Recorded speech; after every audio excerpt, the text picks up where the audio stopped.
within which to submit extraneous materials to the chair for inclusion in the record. I now recognize myself for a 4-minute opening statement.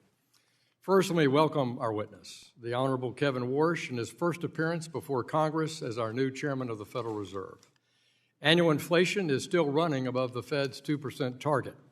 One only need to recall the bitter experience of double-dip inflation from the 1970s and early 1980s and the actions of then-Chairman Paul Volcker was forced to take to defeat it, to know why this second surge needs to be stopped. There's no more punishing tax on American industry or on the hard-working, innovative citizens of our nation than inflation. In its first statement under your leadership, Mr. Chairman, the FOMC said that it, quote, will deliver price stability, close quote. Congress expects the Fed to remain focused on that mission and keep it until price stability is achieved. Today, we face the consequences of some of the Fed's former choices. In August 2020, the Federal Reserve adopted a flexible average inflation targeting framework in which it decided to allow inflation to run, open quote, moderately above 2% for some time, close quote, after periods in which it had been running persistently below 2%. This framework, combined with the irresponsible fiscal policy and a slow response to inflation that began in March 2021, led to an inflationary surge the likes of which had not been seen since those early 1980s. In 2025, the Fed wisely abandoned its flexible average inflation targeting framework. Going back further today, we will also review the consequences of the Fed's experiments with large-scale purchases of treasuries and agency mortgage-backed securities, better known as quantitative easing, or QE. Though perhaps justified in its first round during the immediate onset of the 2008 global financial crisis, long past that crisis, the Fed repeatedly expanded QE, with the cost of each successive round of QE higher and benefits lower. And while the emergency facilities in QE were resurrected in early 2020 in response to the unknown economic and social ramifications of the COVID-19 pandemic, yet with a clear V-shaped recovery well underway, those facilities and policies were not ended and promptly phased out. The result of these decisions was a Fed that held a quarter of the federal debt in 2022, and though that share has decreased, it still creates incentives for fiscal policymakers to avoid the tough decisions on debt and deficits today and leave the consequences to our kids and grandkids. You have said recently that inflation is a choice. I want to echo this and say that debt and deficits are also a choice. For years, the Congress chooses unrestrained deficits and out-of-control debt and has repeatedly drafted the Fed into being an enabler. Both, in my view, have to stop. Turning to the Fed's regulatory and supervisory policy in the recent past, the Fed is engaged in mission creep, resulting from political capture by certain partisan actors attempting to accomplish policies through the Fed on which they cannot build a consensus and pass through the Congress. From crusades against digital assets to trying to make the Fed a climate regulator, these decisions took the Fed far beyond the boundaries that Congress has authorized in statute. It's not the Fed's role to make decisions for the American people on major questions of political or economic significance. That's Congress's responsibility. The Fed needs to avoid repeating the mistakes of the past and reform itself to guard long-term monetary policy independence and restore the reputation of the Fed in an apolitical as an agent carrying out the Congress's statutory directives. I look forward to your testimony today, Mr. Chairman, and I yield back. I now want to recognize our distinguished ranking member of the committee, Mrs. Waters, for 4 minutes for an opening statement. Thank you, Chairman Hill. Chairman Warsh, you are taking the helm of the Federal Reserve at an important moment. Congress designed the Fed to stand apart from politics so that it can support stable prices, maximum employment, financial stability, and the long-term interest of the American people, and not the personal interests of a president. Today, working families are being crushed by the rising cost of living. They pay more at the grocery store, more at the gas pump, and more for housing than they did a year ago.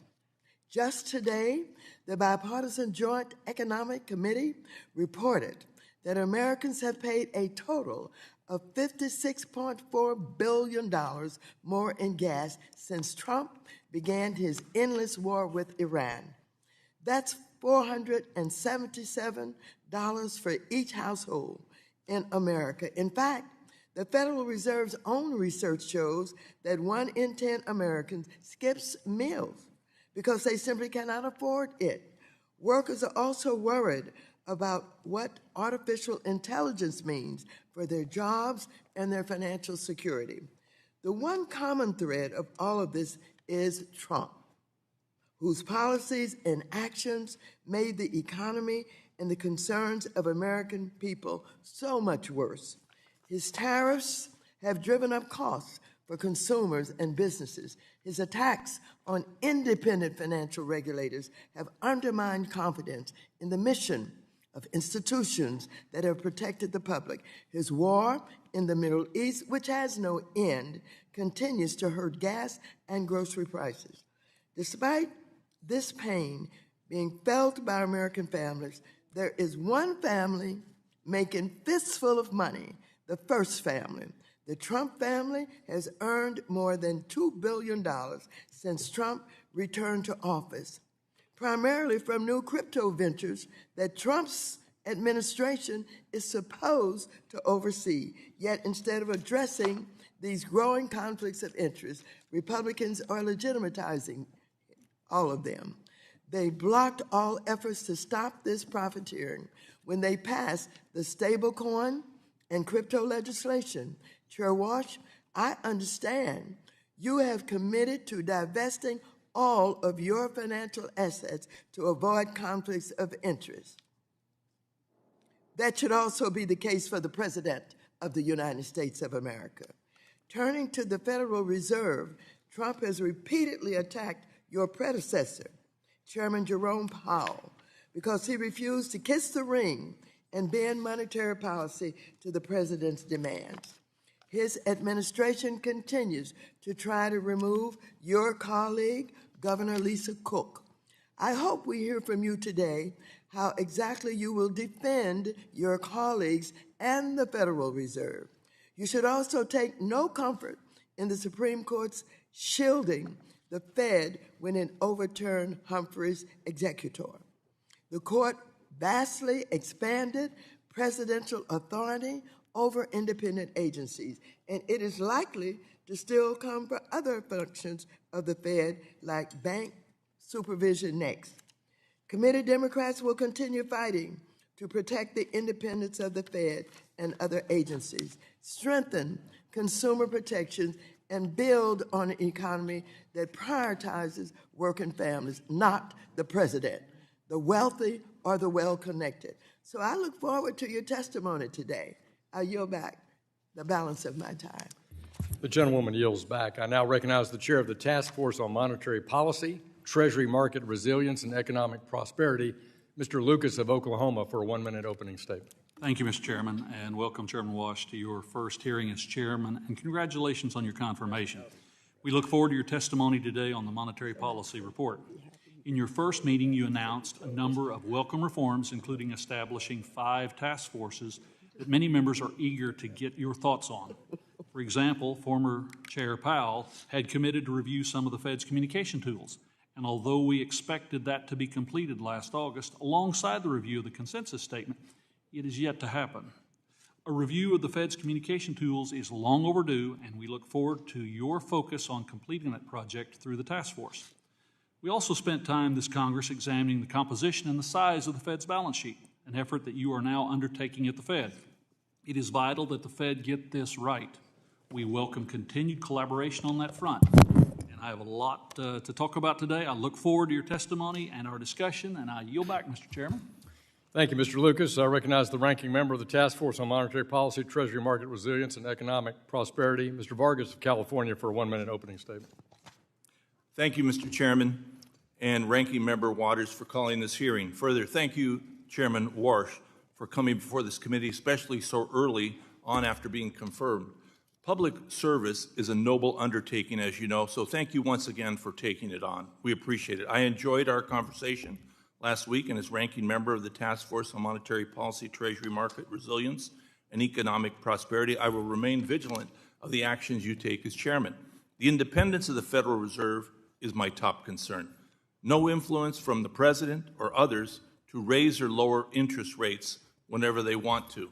That independence is one of the essential pieces that maintained the strength and reliability of the U.S. monetary policy. I encourage you and the entire Federal Reserve to keep that independence for the betterment of all of us, not just a few. With that, Mr. Chairman, I yield back. Gentleman yields back. Today we welcome the testimony of the Honorable Kevin Warsh, Chairman of the Federal Reserve Board of Governors.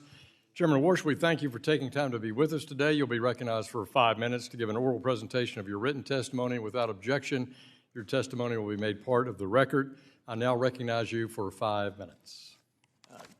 Thank you very much, Chairman Hill, Ranking Member Waters, other members of the committee, good morning. It's a real privilege to join you. At my very first appearance here before this panel, I'm particularly honored to represent my superb colleagues from the Federal Reserve System. In submitting the monetary policy report, as is our obligation and our duty, I think of a long line of central bank chiefs that have appeared in this very room before Congress in keeping with the Federal Reserve Act. One of the largest figures in Federal Reserve history is Alan Greenspan, who passed away about a month ago after a century of life. We at the Fed recall the chairman's strong and steady leadership, his strong hand, in a period of rapid economic change. And today we honor his memory. As a country, we just marked our 250th year. And when Americans count our blessings, we include an economy predicated on the brilliance of our constitutional design and a system of ordered liberty, an economy without equal in all it's done for human flourishing. Some forms of Fed communications, which I've spoken about previously, are discretionary, but not this one, and for good reason. It's a prudent and wisely conceived obligation designed to keep the Fed accountable, responsible, and faithful to its congressional mandate of full employment and price stability. These obligations are of a piece with the Fed's rightful independence in the conduct of monetary policy. Stepping back, I would say today as we sit here, Mr. Chairman, we're at a hinge point in history. It's up to all of us to meet this moment. The task for this generation of policymakers and of individuals and households in the private sector is to ensure that the American economy excels far into the future. Now, at the Fed, our number one objective is getting monetary policy right. That's our clear and constant aim, the star we steer by. And if we get policy right, and I can assure you we will, the inflation surge of the last 5 years will be a thing of the past. Just a month ago, I chaired my very first meeting of the FOMC. My colleagues and I recognize that high inflation has been an undue burden on American households and businesses. And while monthly price volatilities and variations are inevitable, especially in an unsettled world, underlying inflation over longer time horizons is determined largely by monetary policy. As the chairman said at the outset, inflation's a choice. The members of our committee have no tolerance for persistently elevated inflation, and we share a resolute commitment to ensure price stability. This was the focus of our June meeting, at which we decided to hold the target range in the Fed funds rate at 3.5% to 3.75%. Now, naturally, our work at the Fed demands a proper reading on economic conditions. As you see in our report, economic activity grew at a solid pace, showing remarkable resilience in the face of recent developments. Household consumption, moderate. Manufacturing output, it moved up steadily this past year. The housing sector, however, gives a somewhat different picture and continues to lag. I want to highlight the most striking feature of this economy right now, and it's business investment. The rapid pace, which appears to be accelerating, reflects in part the construction of data centers and other infrastructure, and the immense demand for AI-related equipment and software. Investment in equipment overall increased about 8% for the year in the first quarter. Within that category, high-tech spending logged an especially impressive growth rate of nearly 25%. At the Fed, we don't yet know fully the extent to which the economy will benefit from AI. Yet it seems inevitable that that which we're now calling AI investment will soon just be called investment. Even so, new opportunities for the economy introduce new challenges for central bankers. We at the Fed are monitoring the implications for employment and for inflation. That brings me briefly, I'll end here so I don't go afoul of the time commitment, to the supply side of the economy, which deserves equal measure of discussion. Productivity growth has been strong, predating gains from AI adoption. America's labor force appears stable. Job creation has in fact kept pace with the workforce. The unemployment rate is low and changed little over the last year. And we've seen relatively few layoffs. In closing, I will say this. I came to my new position as a believer in the very best of the Fed's traditions. I'm heartened by the welcome I've received and by the encouragement of my colleagues in considering how best to advance the conduct of monetary policy. We have a duty to point this institution forward, to take a fresh look at current practices, to make sure we're serving the objectives you gave us, and we're going about it systematically. I've appointed task forces that you've already referenced in 5 key areas to improve the broad conduct of monetary policy. 1, Fed communications. 2, our balance sheet policy. 3, our use of existing data sources. 4th, productivity and jobs in an era of remarkable transformation. And 5, and not least important, the Fed's inflation frameworks. The purpose of this initiative is to equip the Fed to make better decisions in monetary policy and put these years of high inflation behind us. We're starting a new chapter, Mr. Chairman, at the Federal Reserve. In this consequential time for our nation, I can report to you that we at the Fed intend to be fit for purpose and focused on the future. We are the Federal Reserve, Mr. Chairman, and we're determined as ever to fulfill the mission that Congress has given us. Thank you, Mr. Chairman. I welcome your questions. Thank you, Mr. Warsh. We'll now turn to member questions. I recognize myself for 5 minutes. As outlined in your statement, inflation is the result of many factors. Of these, the Fed has control only over one, monetary policy, as expressed through its interest rate and balance sheet policy. Today, a potential second surge of inflation is appearing due to factors outside the Fed's control. What the Fed can control is how it reacts. Though upward pressure on prices may diminish on its own, it's not a sure thing. The Fed may be able to look through these inflationary pressures, but the Fed has believed that before and has been wrong. High inflation affects Americans in the here and now, not in some hypothetical future composed of long-term projections or of inflation expectations. Mr. Chairman, I was very encouraged to hear it both in your testimony and your opening FOMC statement about restoring price stability as a top priority for you. When we think about that in the near term, though, how do you and your colleagues on the Open Market Committee plan to accomplish that given the policy tools at your disposal? Well, thank you, Mr. Chairman. We want economic growth to be more broad-based, and we want the change in prices, the increase in inflation, to be more limited. There are a lot of things that are happening that are outside of our control, as you mentioned, conflicts overseas and the rest. We can't have and shouldn't have a direct control on that. But inflation's a choice. We monetary policymakers need to choose lower prices, and that's the commitment my colleagues have made. In direct answer to your question, I would say we're doing 3 things. 1, commitment, which you heard at our first FOMC meeting, and I hope you heard today, is we're committed to the Fed to deliver price stability.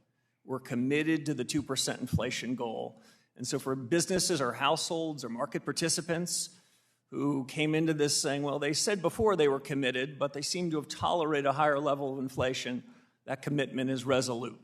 Second thing that we can do is take ownership. This isn't a time for us to pass the buck, to blame others. The Federal Reserve can and will deliver price stability. We have the tools that you mentioned, both interest rates and balance sheet policy, that can help us achieve that aim. And we have the tools to deliver that. So it's a function of commitment, responsibility, and tools, and we're 3 for 3, and we'll deliver. Thank you.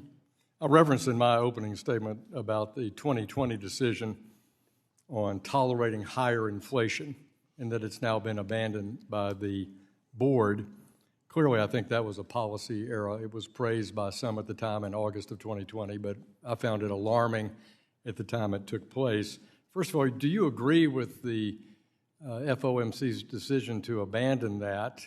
And secondly, how do you consider this past 6 years of experience when you look at the task force work on the framework question for looking at inflation? Yeah, so there's no secret that at the time that the framework in 2020 was announced, the new framework, which was intended to get inflation higher, that at the time and in subsequent years before finding my way into this job, I was very critical of it. That central bank wasn't the first central bank to ask for a little more inflation and end up with a lot more. It was a mistake. The framework did not succeed in its objectives, and I am pleased that before my arrival, that my predecessors took that and cast it aside. All central bankers are going to make some share of mistakes, but when they make a mistake, they've got to call it out. Had that mistake been called out sooner, I don't believe we would have been burdened with this undue tax over the last 5 years. It's nearly the same degree.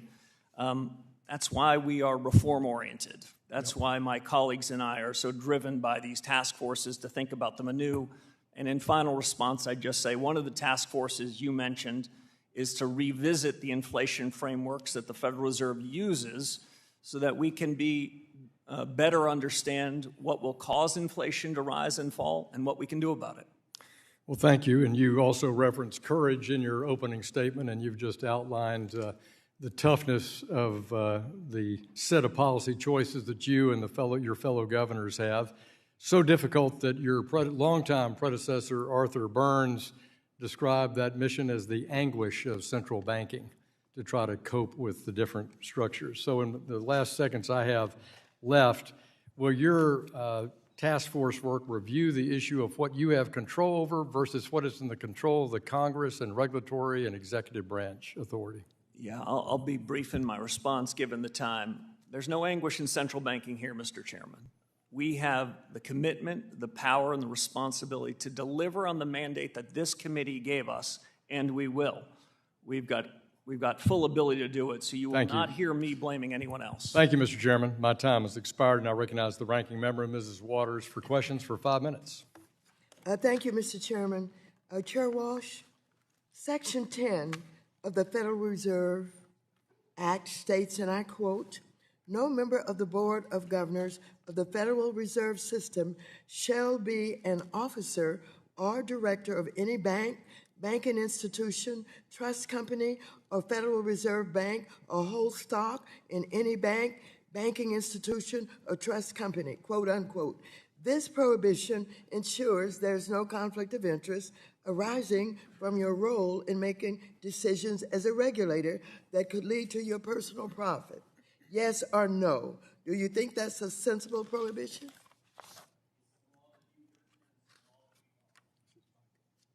Check your mic, Mr. Chairman. Excuse me, Ranking Member. It's the law you've written, and it's the law we will follow. Let me keep going.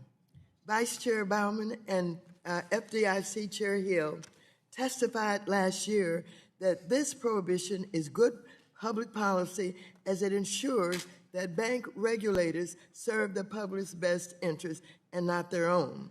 Now, unfortunately, President Trump undermined the independence of financial regulators, mandating the White House must now review and approve regulatory rules put forward by banking regulators, including the Fed, except when it comes to monetary policy. And instead of focusing on the job Americans elected him to do, the president grossly profiting off of his position to the extent the president and other executive branch officials now have a say in regulations in the Fed issues. Chair Warsh, should those officials be prohibited from owning any businesses where they have a role in regulating them, whether it is crypto company or bank or anything else? Yes or no? So, Ranking Member Waters, I don't mean to disappoint you, but we're going to stay in our lane at the Federal Reserve. The more we stay in our lane, the more we stay out of politics. The rules and obligations for others outside the Federal Reserve are not something at which I feel it's appropriate for me to opine. I have here President Trump's most recent financial disclosure, which shows that Trump made billions of dollars in the first year of his presidency, the bulk of which came from his family's crypto businesses, all while he is responsible for overseeing the agencies regulating crypto. This is an egregious conflict of interest, and Congress must put an end to it. Now, I want to just show you, in case you haven't had time to look yet, that this is the president's disclosure of his financial interests. This is, how many pages? 900. This is 900 pages of financial interest. When you have time, I want you to go through them so that you'll know and understand exactly what I'm talking about. So let me ask you, do you believe we must put an end to it? Ranking Member, you've given us a big job.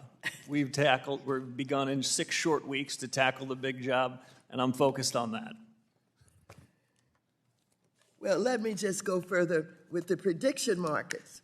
I'm deeply concerned by the potential for regulators to profit from the use of material non-public information on prediction markets. There's a pattern of insiders appearing to profit ahead of market-moving Trump administration decisions, like when officials with close ties to the administration make trades prior to major tariff announcements. Chair Warsh, what oversight does the Fed conduct over its employees with regard to insider trading? And given the rise of prediction markets, is the Fed increasing its oversight for its employees profiting from the use of material nonprofit information? Ranking Member, at the end of my very first week on the job, I sent a letter to the 23,000 employees of the Fed, reminding them the best of the Fed's traditions, which is our culture. And included in that culture is integrity. Included in that culture is ensuring that we abide by the law and the very highest standards. That's a commitment that we've made to each other and will make to you. Well, thank you. Chair Warsh, in 2019, I posed a simple question to former Chair Powell. I asked, if you get a call from the president and he said, I'm firing you, pack up and it's time to go, what would you do? Chair Powell said, of course, I would not do that. The answer would be no. Gentlewoman's time has expired. I asked further. He does not want me to go any further. Do you think the president doesn't have the authority? He can answer that answer. He can give you an answer in writing, and I'm sure he will do that in a timely way. Thank you so much. The chair recognizes the chair of our Task Force Monetary Policy, Mr. Lucas of Oklahoma. You're recognized for 5 minutes. Thank you, Mr. Chairman. And, Mr. Chairman, I want to start off discussing these task forces you've created. Clearly, Chairman Hill's Monetary Policy Task Force idea is catching fire as we see this go across the landscape. What do you anticipate the result of the task forces to be? Can we expect public reports or other documents? How do you envision presenting the results of these findings, Mr. Chairman? Thank you very much. Right now, they're in discovery mode. I've given the 5 task forces a tall task to go back to first principles, see what we're doing, see what can be improved upon. They were starting with a blank sheet of paper, and you had a highly credible central bank running the most important monetary policy in the world. What would we do? Are there existing practices we could improve upon? Are there hard questions we could answer? The changes in the economy relevant to that? In terms of disclosure, we're going to make sure that the external independent task forces, which are staffed by some superb Fed staffers, that they get to share their views first with the decision makers. There are going to be 19 of us around the table that are committed to listen to them with an open mind and make decisions. But there's going to be nothing held in secret here. This is a public discussion on these 5, and I'm happy to share the results and the thinking periodically between now and the end of the year, at which point I hope we've got some real conclusions. Of course, the committee task force is very sensitive on this thing. Let's move to the communications and balance sheet. A concern I raised with your predecessor is the potential for confusion on the purpose of adjustments to the Fed's balance sheet, absent clear and frequent communication. For example, the trading desk announced yesterday it's continuing the $10 billion in bill purchases this period, presumably to maintain ample reserves.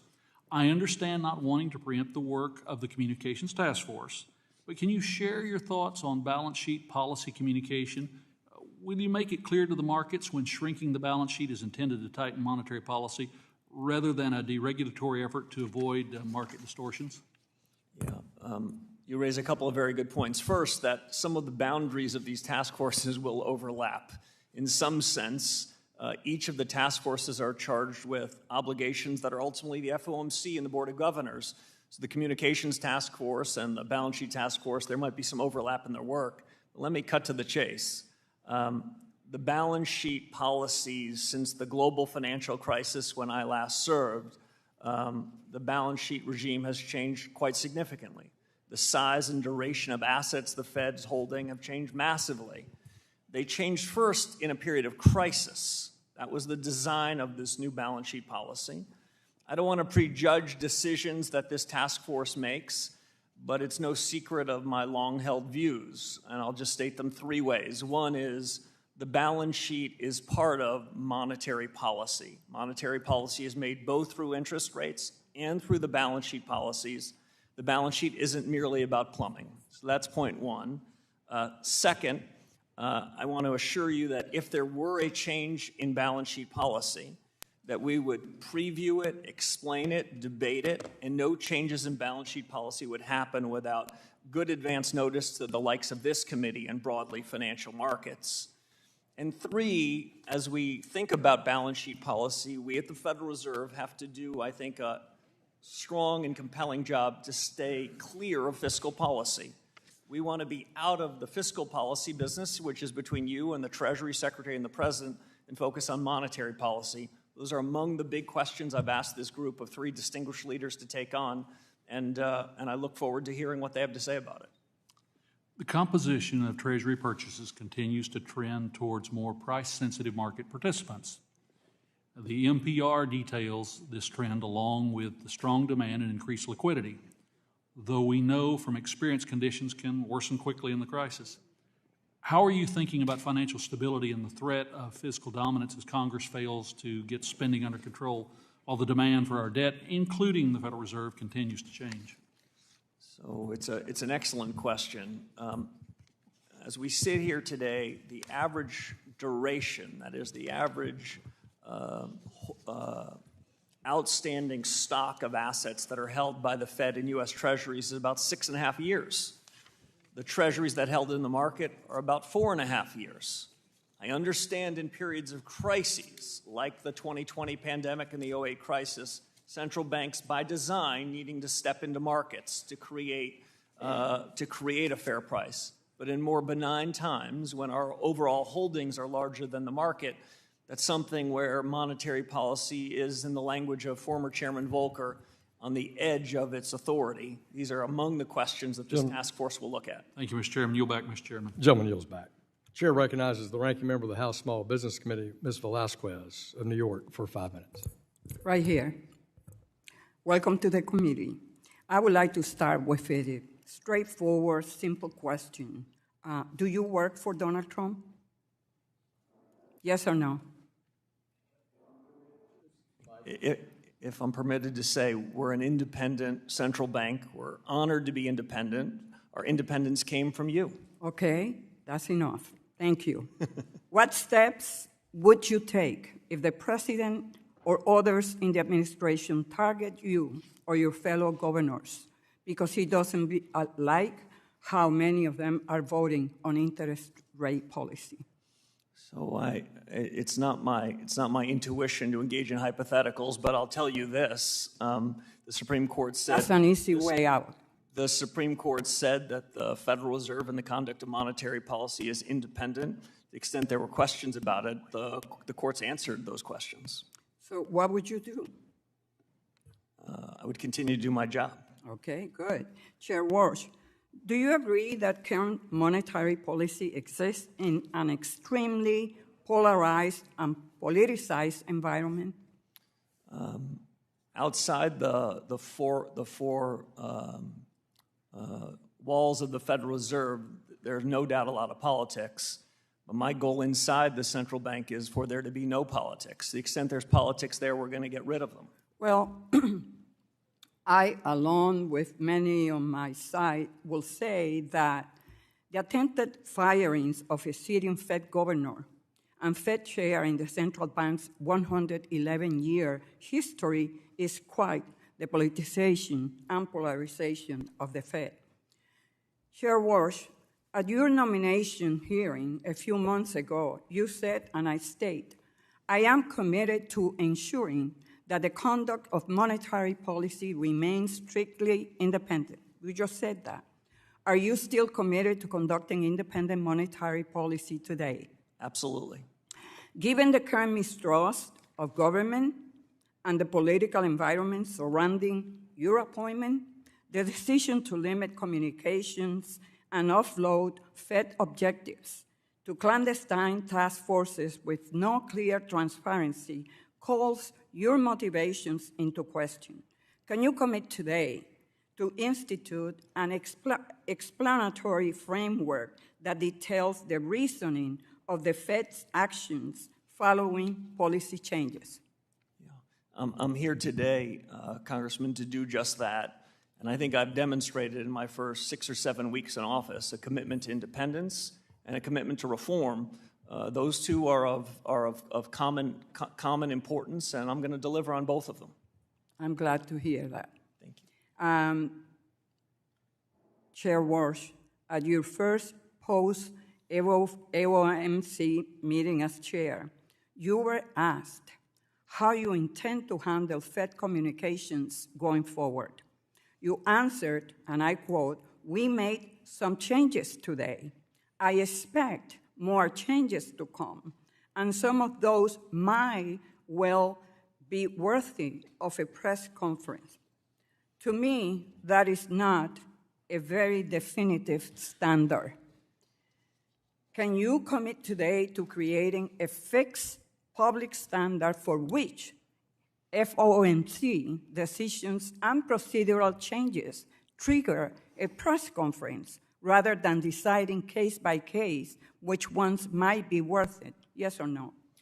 So if I can be a slightly longer than yes or no, the last 63 months, maybe 64 months of high inflation above the Fed's objective suggests that it is immediately important to think about reforms, including in communications, and that's what we're going to do.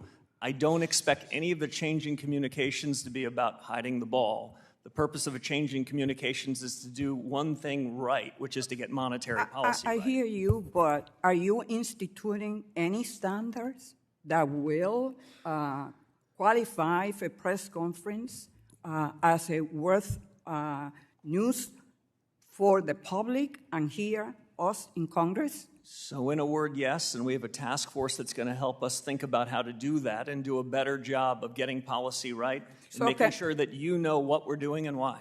Can you give me a single objective or criteria right now on how you will determine whether or not a change at the Fed is significant enough for you to hold a press conference on it? Mr. Chairman, I'd invite you to answer that question in writing, please, for the gentlewoman from New York. Chair recognizes the gentleman from Texas. Mr. Sessions, you're recognized for 5 minutes. Mr. Chairman, thank you very much. Chairman, welcome. We're delighted that you're here. This is your first time here, but you'll get used to coming back. You'll be here twice a year, so your report to Congress is important, and we do count on the factual nature of that. I'd like to refer, if I can, to 3 questions and allow you to speak instead of myself most of the time. Number 1, housing interest rates, that would be on page 21 and 37. Then understanding better the agricultural stability of that marketplace. I represent a hugely agricultural district. And second, or lastly, the labor market outlook, that's page 16. I'll let the gentleman please move forward, and I'll prompt you now on the first one, housing interest rates. You would please talk to us, your view of that. It's higher than what I want, but you're the person that's in the seat today. So as I mentioned in my opening statement, prepared remarks, the economy is solid. Financial markets look like they're in very good condition. But when we look at housing markets, the story is much more uneven. 30-year fixed-rate mortgages, which is really the relevance of much of this discussion to a lot of hardworking Americans, it's higher than it's been, and in part, that's because of inflation that has been above the Fed's objectives. Okay, and looking forward? So we have... Your goal, what can we look at you and say, what is our new chairman going to do about that? So he's going to deliver price stability with his colleagues at the FOMC. And what we can do in making sure that people are confident that the change in prices is at such a level they don't have to think about it and they don't have to talk about it. That is consistent with long-term Treasury yields being lower, and that's also consistent with mortgages being more affordable. Well, I agree with that, and I'll look forward to that. Agricultural outlook, as you know, farmers, the farm economy is going through some changes. Your viewpoint on that? Yeah. As you know, the Fed does not target particular sectors, but that doesn't mean these sectors aren't incredibly important. The housing economy matters to the economy, the overall economy, and so does the ag economy. It's the breadth and diversity of the U.S. economy that gives it its strength. It's the dynamism of what's happening in each of these sectors, including in agriculture, that gives us great comfort that economic growth can be materially higher than it is. We are not afraid of productivity-led growth, and that's not unique to AI. That's across all sectors of the economy.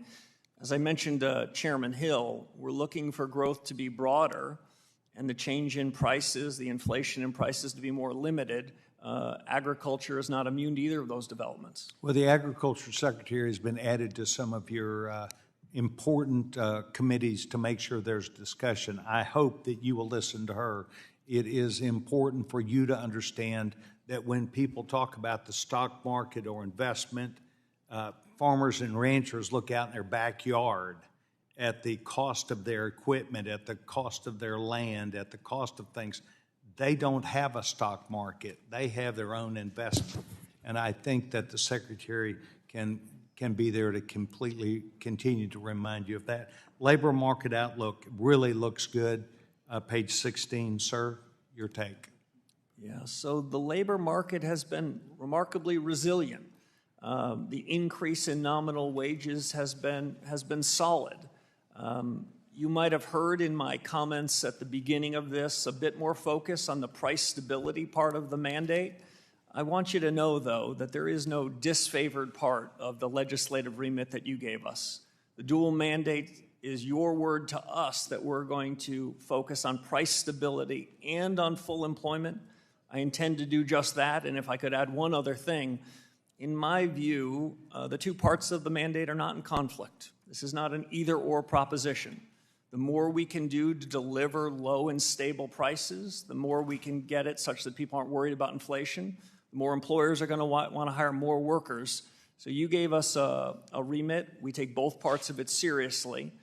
As we look out the window now, the labor markets look to be in pretty good balance. We've got some work to do on the inflation front. Well, we in the One Big Beautiful Bill encourage people to go back to work. And that is why we do not tax overtime pay and why we do not tax what would be tips. We need to get people back in the marketplace. We hope you helped us out, Mr. Chairman. Welcome to us, Mr. Chairman. Thank you for your time. Gentleman from Texas yields back. Chair recognizes the ranking member of our Capital Markets Subcommittee, Mr. Sherman of California, for 5 minutes. Mr. Chairman, first I want to commend you for looking to improve the data on which you base your monetary policy decisions. Up until now, we've relied on survey data as a substantial part of that, and increasingly Americans just don't voluntarily answer survey questions. I want to commend you for declaring your independence. We saw what happens in Argentina, Venezuela, and most notably Turkey when federal central bank independence is eroded. I would say ironically that had your predecessor caved to Trump and lowered interest rates below what economics would call for, we would have much higher inflation today, and that would have been bad for Americans. It would have been absolutely terrible for the Republican Party. So the independent, your agency has saved Donald Trump from himself. And finally, I would say don't rely on this distinction between the Cook and the Slaughter cases. The idea that every congressionally created independent agency isn't independent except yours, you don't want to be relying on that. The distinctions the court makes between your agency and every other agency are rather weak historically. Our capital markets support our business expansion and our economy. Money market funds are an important part of that, buying short-term commercial paper from corporations. Our payment system is designed to meet the needs of honest Americans. That's why we have an anti-money laundering, know your customer rule that makes it a bad system for drug dealers, sanctions evaders, et cetera. There's a rival to these institutions, and that is a cryptocurrency, which literally means hidden money, and is designed to, and then we have in particularly stable coins, which are just like a money market fund, except you earn zero interest, and everything is hidden. Now, the Federal Reserve established liquidity facilities to support money market funds in the last crisis. Will the Federal Reserve support cryptocurrency or stable coins if they face a run-on from investors? So, Congressman, thank you for mentioning many of those issues. We talked about a lot of them in your office, so I appreciate it. I still have the scars from the 2008 financial crisis. We all still have do. the scars from the extraordinary efforts that my colleagues and I, under Chairman Bernanke's leadership, had to do. That is not something we want to repeat. Can you assure us that we need are that to you try will to not mitigate that. be bailing out stablecoin and cryptocurrency? So I don't want to, I can be more broadly than that. We do not want to be in the bailout business, full stop. But your predecessor did provide a liquidity function for money market funds. If, God forbid, we faced a similar circumstance in the crypto world, would you bail them out? So I want to be very clear. We're going to do everything we can to mitigate those sorts of extraordinary risks. If and when they were to come in the next 4 years, we want to be in a position we're not bailing out anybody, including crypto. You're not really answering the question. Obviously, everybody prefers our economy works well. And I'm certainly concerned with giving non-banks direct access to the payment system, and this Kraken filing with the Kansas City Fed is concerning, but I want to move on to Basel III. Your predecessor said that the capital requirements for banks in 2019 were about right. The current reproposal substantially raises those capital requirements. Were capital requirements about right in 2019, or should they be higher than that today? So the good news is we have a proposed capital rule that's out for comment. I'm quite interested in getting the reports and the comments on that, and I look forward to reviewing those and making a judgment. I would say, as a first principle, strong capital ratios, strong liquidity ratios, strong supervision, and strong market discipline, they're all of a piece to ensure we don't find ourselves in a world where there's unsafe or unsound institutions. We, of course, want strong limits. On the other hand, if you go overboard, you hurt economic growth and hurt the economy.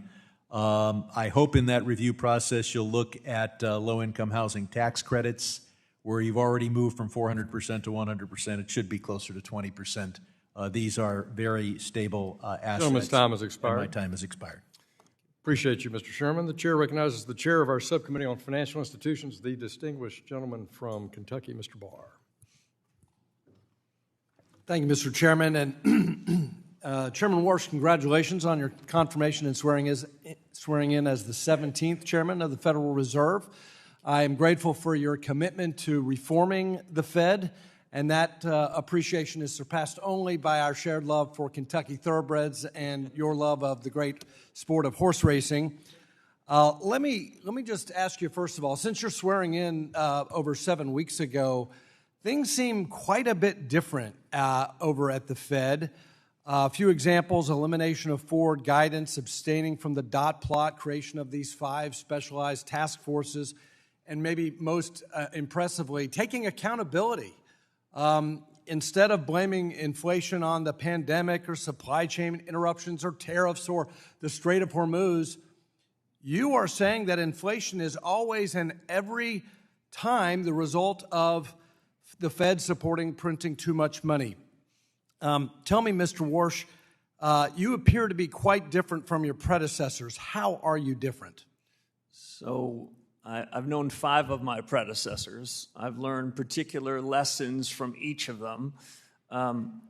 I can only be my own man. I served before at the Fed for about 5.5 years under Chairman Bernanke, and I learned a lot of things then. But you're right. In 6 weeks, we have caused, I think, a sea change in new thinking, the beginning of a set of reforms that are going to be put in place across at least 5 dimensions in monetary policy. And it's a broader discussion about reforms that will be forthcoming in everything we do, including supervision and regulation, where there's already been a good start, in payments and the rest. We made a lot of progress in 6 weeks, but I think it's important to use this opportunity wisely.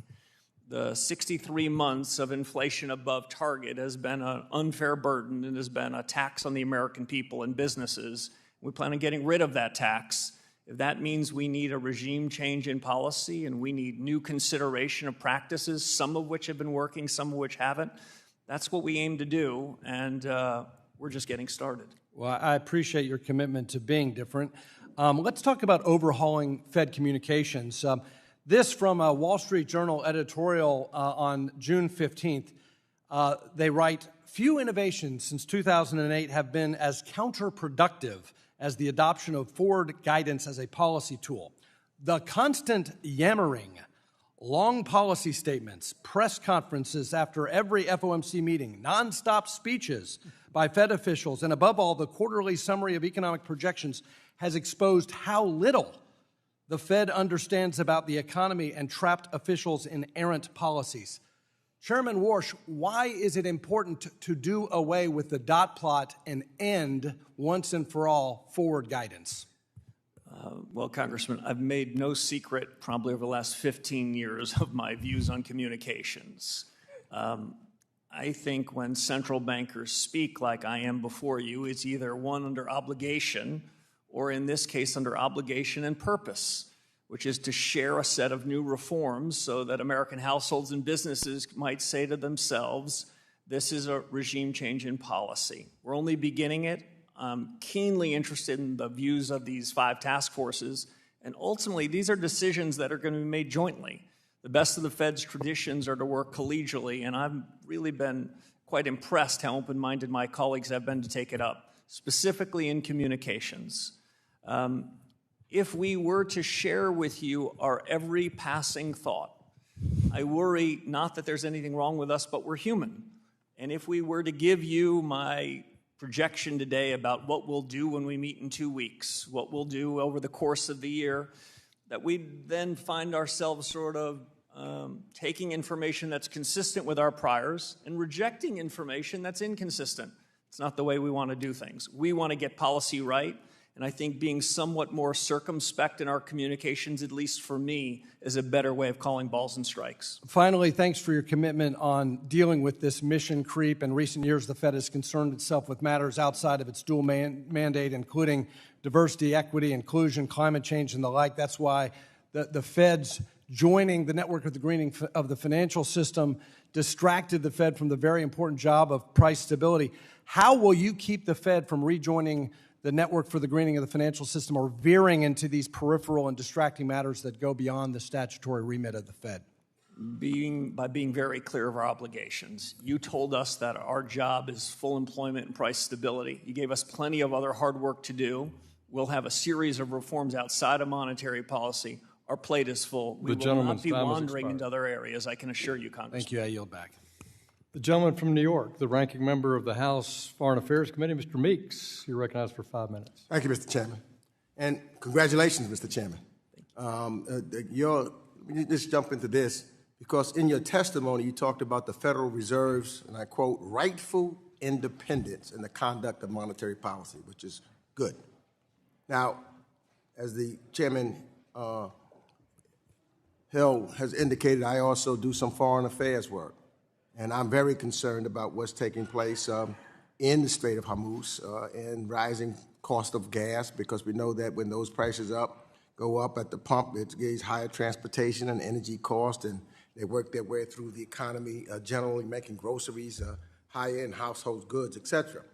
So it depends upon handling it. So if the administration's handling of the conflict with Iran contributes to another inflationary shock, will you make the decision you believe is in the best interest of the American people and the American economy in that rightful independent stance?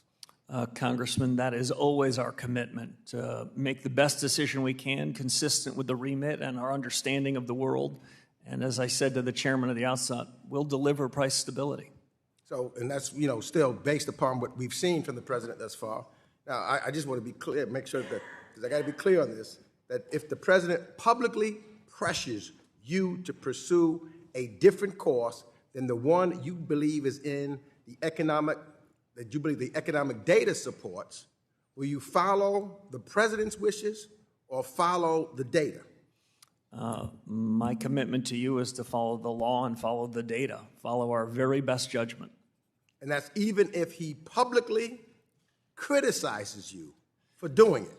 If you decide this is the way to go, this is what the data shows, and he publicly criticizes you and tells you how disappointed he's in you and all of that, will you still do what the data tells you to do?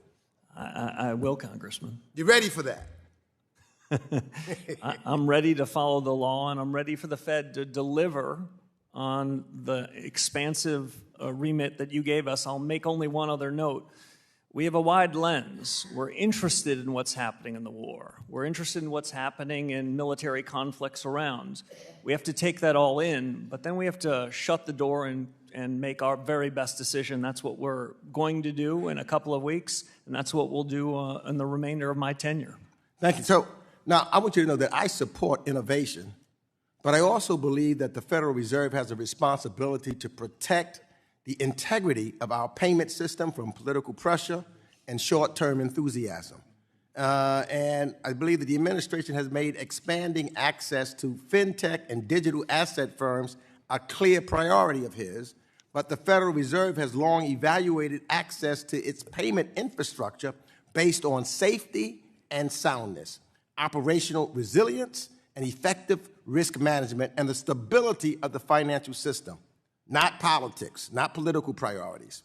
So, can you, and what I should say this also, because what I'm concerned about is that there are firms that's connected to our nation's payment infrastructure that must have robust cybersecurity, fraud prevention, compliance, and operational controls, because failures can undermine public confidence in the financial system and leave consumers exposed to significant harm. So, my question is, can you commit that decisions about access to the Federal Reserve's payment rails will remain grounded solely in the Fed's independent assessment of systemic risk, safety, and soundness, and not political direction?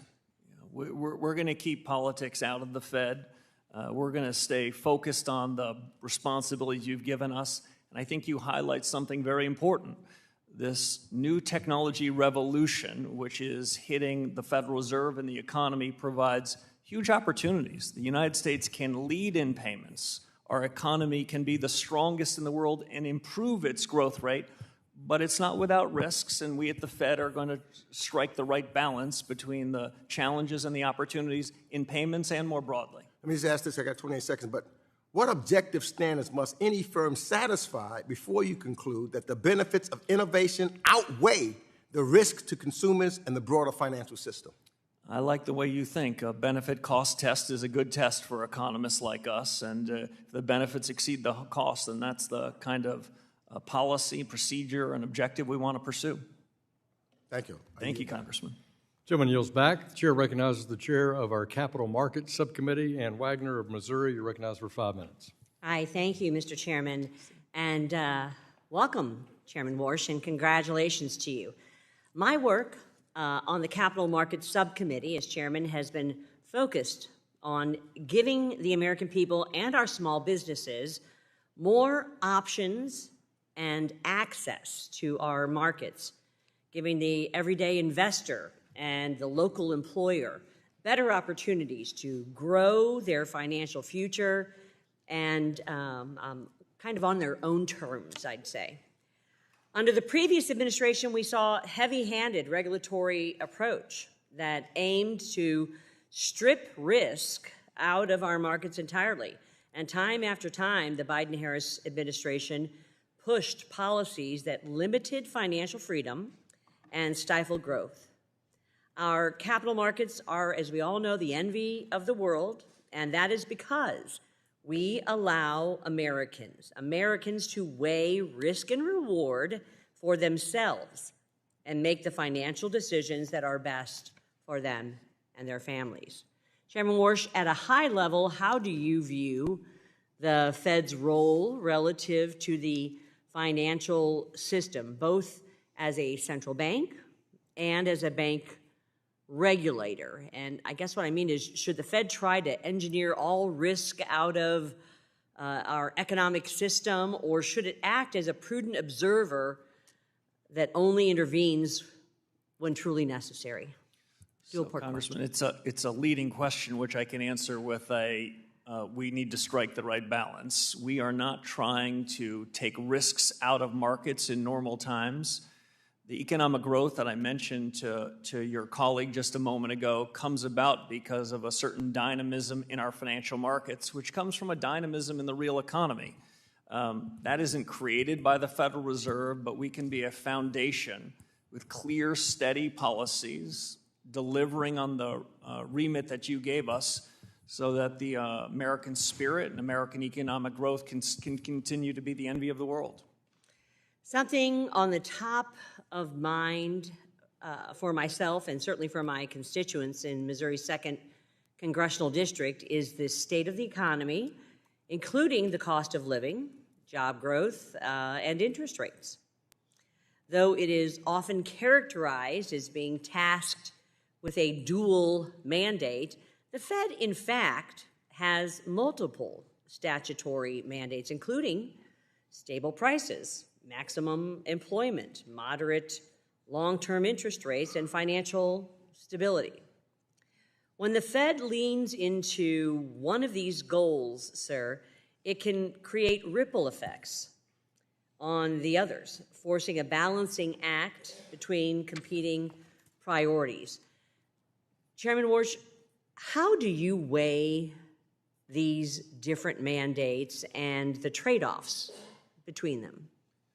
So I'm a little different than some in the economics profession on that, Congressman. I do not think we have a cruel choice between stable prices and full employment.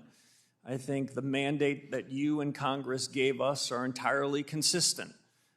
If we can ensure stable prices, the American economy can thrive, businesses can hire more employees, and the dynamic economic engine we talked about can continue to be the envy of the world. I don't think we have to run a balancing test. I don't think it's an either-or proposition. We're in the business of doing what we can to ensure financial stability over a business cycle and financial cycle, and we're always in the business of ensuring stable prices and full employment. At different times, our focus, our lens has to turn to one of those priorities, but I think they're entirely consistent with each other.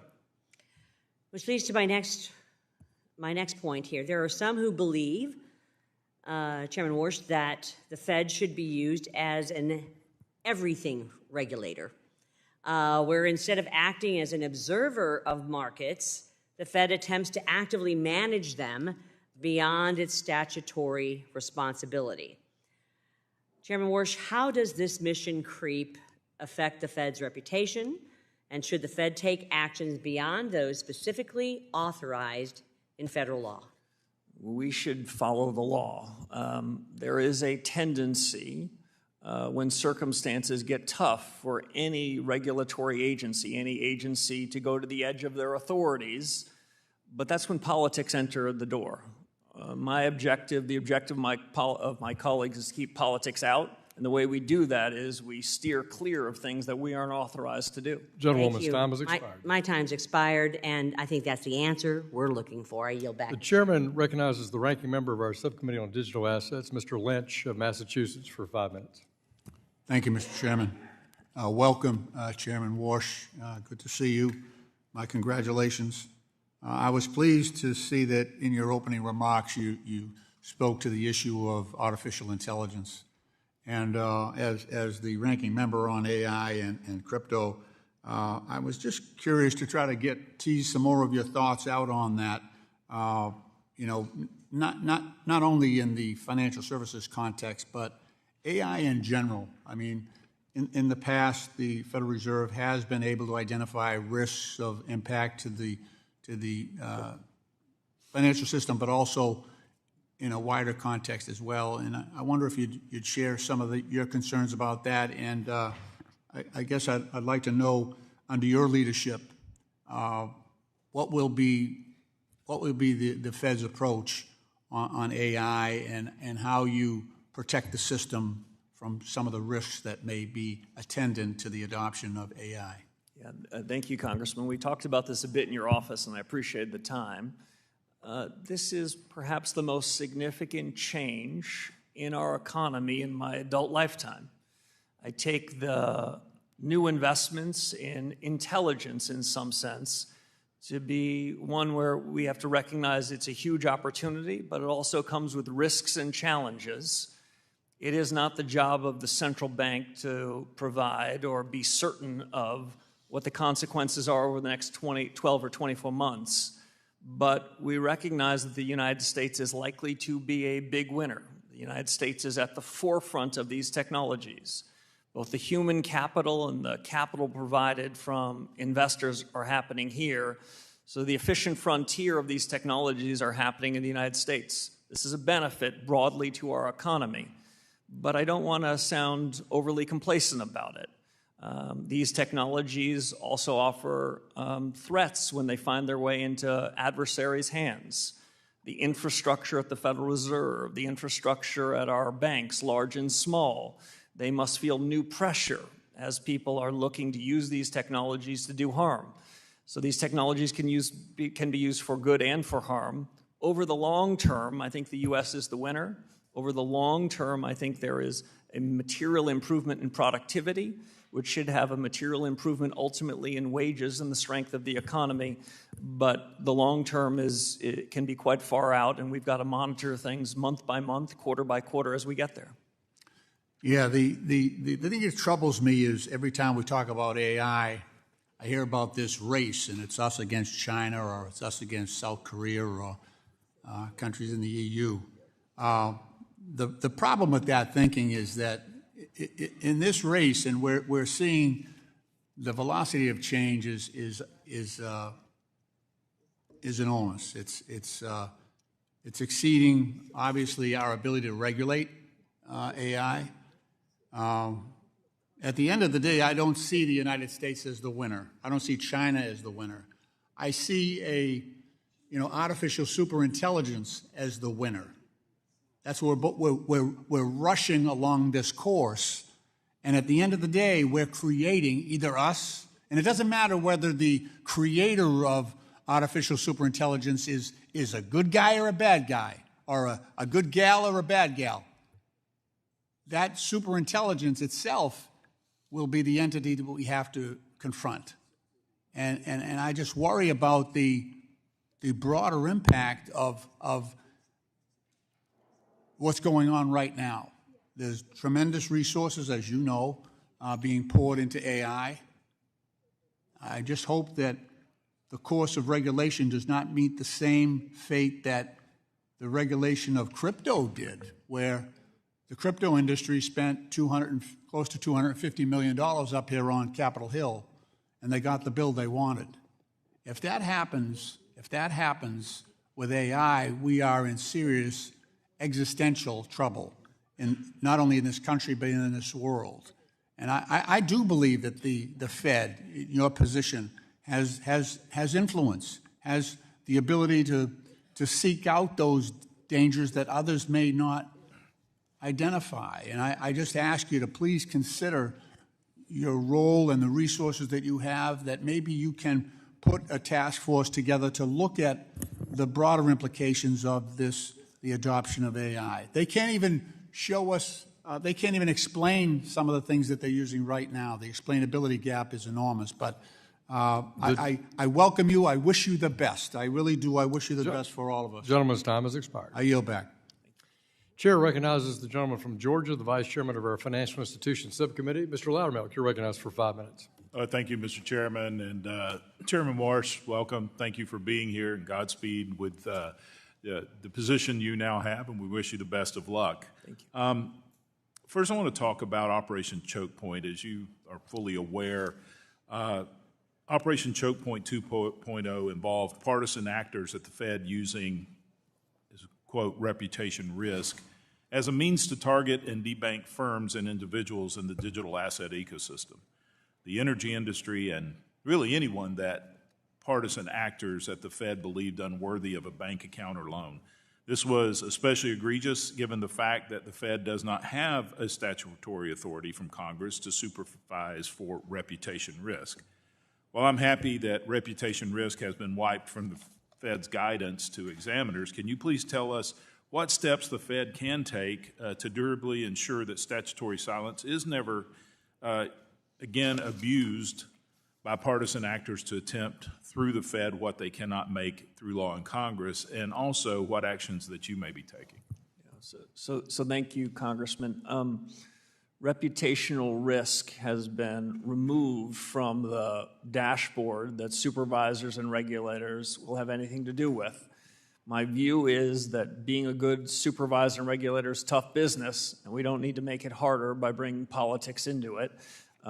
Vice Chair Bowman has begun a series of reforms before I arrived in this, and I think you're going to find in the coming quarters and years we're going to continue to reform and refine our regulatory system so that we can have a safer and sounder financial system, and I'll add a more competitive one too. All right, thank you for that, and we appreciate your work in that area. The Fed currently holds a considerable share of federal debt and has for almost 2 decades now. With a ready buyer and low interest rates, it's not surprising that Congress has been incentivized to run up large and growing deficits over the same time frame. You've spoken before about the Fed's role here and the threat of monetary dominance and fiscal dominance. How can the Fed get out of the business of underwriting Congress's fiscal irresponsibility? One thing we can do is think hard about when we're going to be buying debt from the Treasury. This might not sound like perfect virtue, but when we have a crisis like in 2008 and 2020, my view is you created the central bank to take extraordinary actions. In more normal times, in a more normal business and financial cycle, fiscal policy needs to be a decision that you make with the administration. The Fed should have nothing to do with it. I've set up a task force to focus on the balance sheet, to ask the question, first, what's the effect of the balance sheet on the conduct of monetary policy and ultimately inflation? Second, what are the pros and cons of different regimes? I'm not of the mistaken view we can go back to where we were when I arrived at the Fed in 2006, but I think there are several other sustainable equilibrium we can achieve. And the third question is equally important. It took us nearly 18 years to find our way into this balance sheet. We're holding a lot of long-term Treasury debt, long-term mortgage-backed securities. We won't be able to make changes overnight. Any changes that we make would be well-deliberated, would be public, would be understood, and there would be quite a bit of time before any of that was operationalized. I look forward to the recommendations of the task force, and I look forward to hearing from my colleagues around the FOMC as we contemplate alternatives. Well, thank you for that. And what are your greatest concerns with regard to the threat of monetary dominance? Yeah, so you have a different job than we do.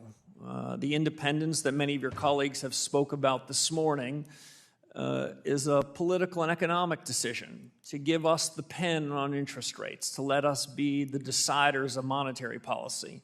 I've always taken that as part of a bargain.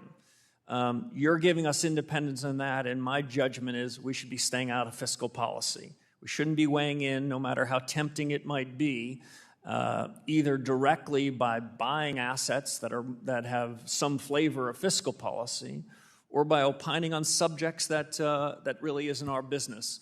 We're going to try to stick in our lane at the Federal Reserve. We've been good at that for the last 6 weeks, but there's always a temptation to wander in other areas. I'm going to try to be reserved in my comments on fiscal policy with you and your colleagues. That's your job, it's not mine. Well, thank you for those answers. They're very thorough and very refreshing to hear. And with that, Mr. Chairman, I yield back. Gentleman yields back. Chair recognizes the gentleman from Houston, Texas, Mr. Green, who is a ranking member of our subcommittee on oversight and investigations. Mr. Green. Over here, Mr. Chairman. Thank you. Thank you, Mr. Chairman. I thank the ranking member as well. And I welcome you to the committee, Mr. Chairman, but I would also say to you that I will pray for you. And I'll pray for you because many of the questions that have been predicated today hinge upon a belief that you will sanction the president's desires. It is thought among the general public that you're in the position you're in because the president could not have the influence that he wanted to have with the prior chair, and he believes he can have it with you. So I hope that you will stand firm and honor your commitments that you're making, though some of them are not firm commitments as I understood your language. You indicated that you're interested in war. I appreciate this, but I believe you should also be interested in speculative bubbles. My assumption is that you are. Are you interested in bubbles, speculative bubbles, Mr. Chairman? We've got a wide lens. We spend a lot of time thinking about what's happening. I'm going to take that as a yes. Now, given that you're interested in speculative bubbles, let's just talk about a bubble that occurred. President Trump's meme coin, $Trump, profited an average of $1.74 million per day over his first year. $1.74 million per day. This amounted to approximately $636 million in total royalties and licensing fees generated at its launch. While this was happening, during that same period of time, nearly 1 million investors lost a combined $3.8 billion.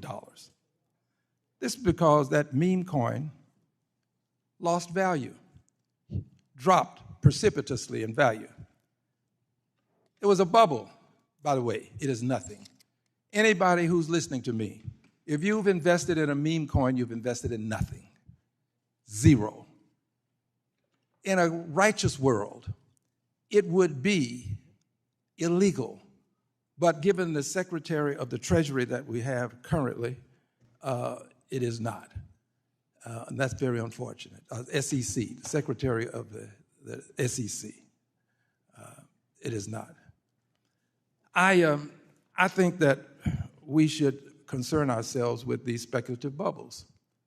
And whether you like it or not, you have to concern yourself with it because when you lower interest rates, you lower the rates such that there's more capital available for people to use for speculative reasons.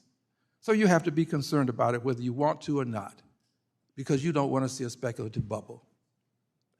Can I have your assurance that you will be concerned about these speculative bubbles, Mr. Chairman? So, Congressman, we want a resilient, strong, safe financial system, and we are looking at financial markets and we're looking at the real economy to make sure we deliver on what we can. Some of these other subjects are really more in your purview and responsibility than they're in my mine. purview. Excuse me for interrupting, but I have to. They're in my purview, but only because I choose to have them in my purview and I make an issue of them. I have to vote on them.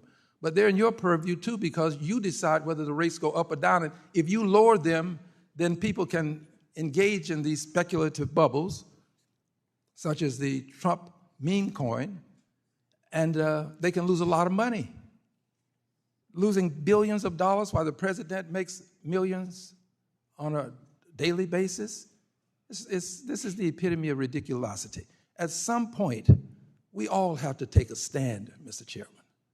This is going to be your opportunity. You're going to have to take a stand at some point because this president is interested in making money. He puts money ahead of the people of this country. The people of the United States of America are secondary when it comes to the president. They may even be tertiary or quaternary, but they're not first. And at some point, you're going to have to make a tough decision as it relates to this president. Look, I'm not going to prejudge you. I'm going to assume that given your statements and the latitude that the Supreme Court has given you, that you'll make the right decision. But you're going to have to be concerned about a speculative bubble, especially as it relates to crypto. This is something that we'll all have to address. I thank you very much. Gentleman yields back. Chair recognizes the Vice Chairman of our full committee, Mr. Heisinger of Michigan, for 5 minutes. Thank you, Mr. Chairman, and Chairman Warsh, congratulations. I join many of my colleagues in seeing you there as a very positive thing. In late 2021 and 2022, as has been referenced by a few others, the Fed had recognized inflation was not transitory. I'm reminded of actually a hearing we had where we had then Secretary Yellen, former Fed Chair Yellen, sitting next to the then current Fed Chairman. And when I brought up the question about whether it was transitory, they did not have the same answer. And it was interesting seeing how that lag, and it sort of played into the fear that many of us had that there had been more to this foot dragging coming out of the Biden administration. The quick question is, while the appropriate speed of a response depends on what is driving inflation, I think you would certainly agree. I'm curious your view of how the Fed should make that judgment and act quickly once it does, because I think, as has been pointed out, there was a lag. So, Congressman, I appreciate the question. We only look to the past for lessons learned. We're not trying to relitigate the decisions that are made of our predecessors, but the reforms that I've already announced in communications, the task forces that have been established, are an attempt to make the conduct of monetary policy better, swifter, more sound, so we can deliver price stability. Our number one objective is to get policy right, and my judgment, as I said to one of your colleagues before, is that demands an open mind. That means not pre-committing to decisions before we take it up inside the four walls of the Federal Reserve. And so you'll hear from me a lot less forward guidance and a lot of listening. Generally, as a practice, what we're going to try to do, especially at the beginning, is deeper, more serious discussions among us, fewer pronouncements. So I appreciate you don't want to relitigate the past, but I do think, as we all know, we also learn from history. And during the previous administration, the Fed took some pretty major regulatory actions, some within its statutory authority, and in my view, maybe excessive, but others that were clearly beyond what Congress had really authorized. And everyone agrees a safe and sound banking system is essential to monetary policy, the economy, and the American people. But when the Fed exceeds its statutory authority or interprets old laws to claim new powers, that to me is mission creep. Can you assure us that future bank regulatory proposals will respect the important procedural guardrails established by the Administrative Procedure Act? The APA has been, in many ways, trampled, I believe. which often received only nominal consideration under the previous administration. How are you going to handle this? So we're going to follow the law just as you say. You've established a set of laws. There's a set of regulations by which changes in supervision and regulation, changes in guidance can be made. We intend to follow them with an objective, as you mentioned, of a safe, sound, and again, I'll add, competitive banking system. There's a huge strength for the United States, and our banking system is stronger and more resilient than most around the global economy. Expound a little bit about your views of the importance of a banking system to the American people and the benefits to them of a Fed sticking to the authorities that Congress has given it, rather than going far afield. Yeah, so we've got to keep politics out of the Fed. Politics can find their way into the Fed through any of the range of powers that you've given us. Our supervisors and regulators have a lot of authority over the thousands of banks that are regulated in the United States. Explicit authority and also authority when they knock on the door and they ask a series of questions. One of the great strengths of the U.S. economy is the diversity of institutions we have in the banking business.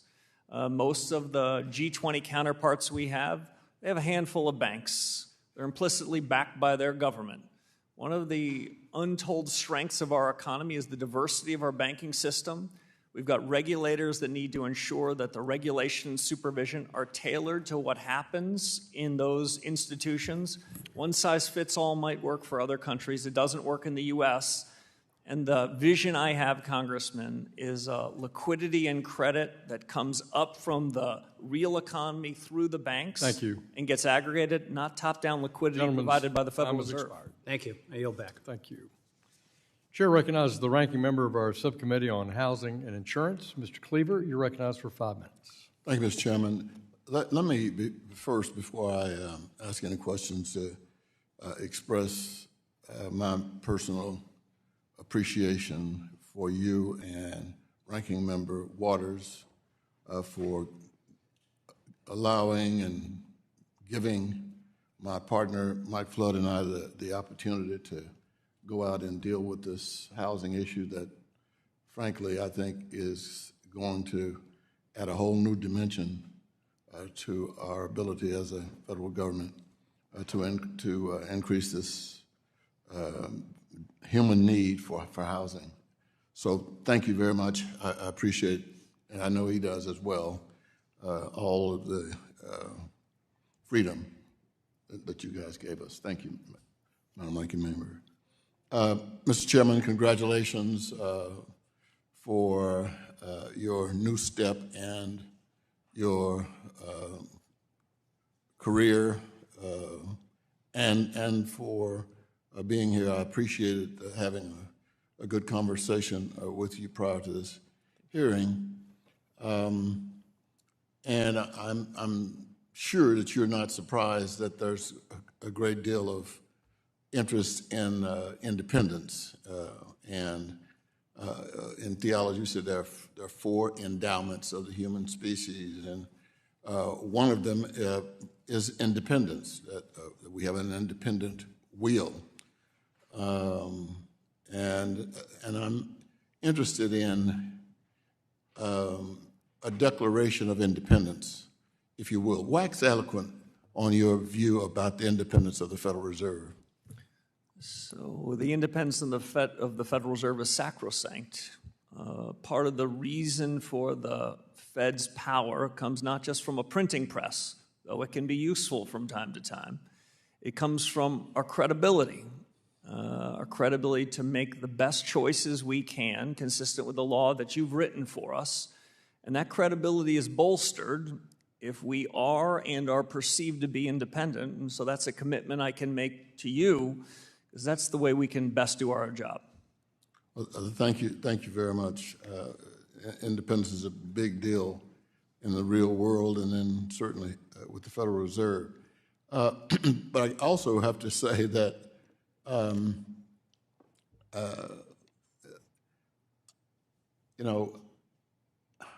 there is a terror of the unknown as part of who we are.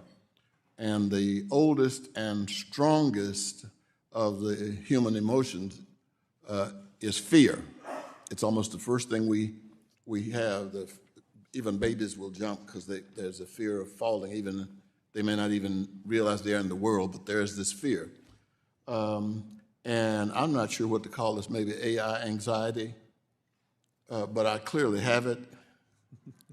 And it's only, my youngest son is an actor, and it would be inappropriate for me to tell everybody here to watch Sweet Magnolias on Netflix.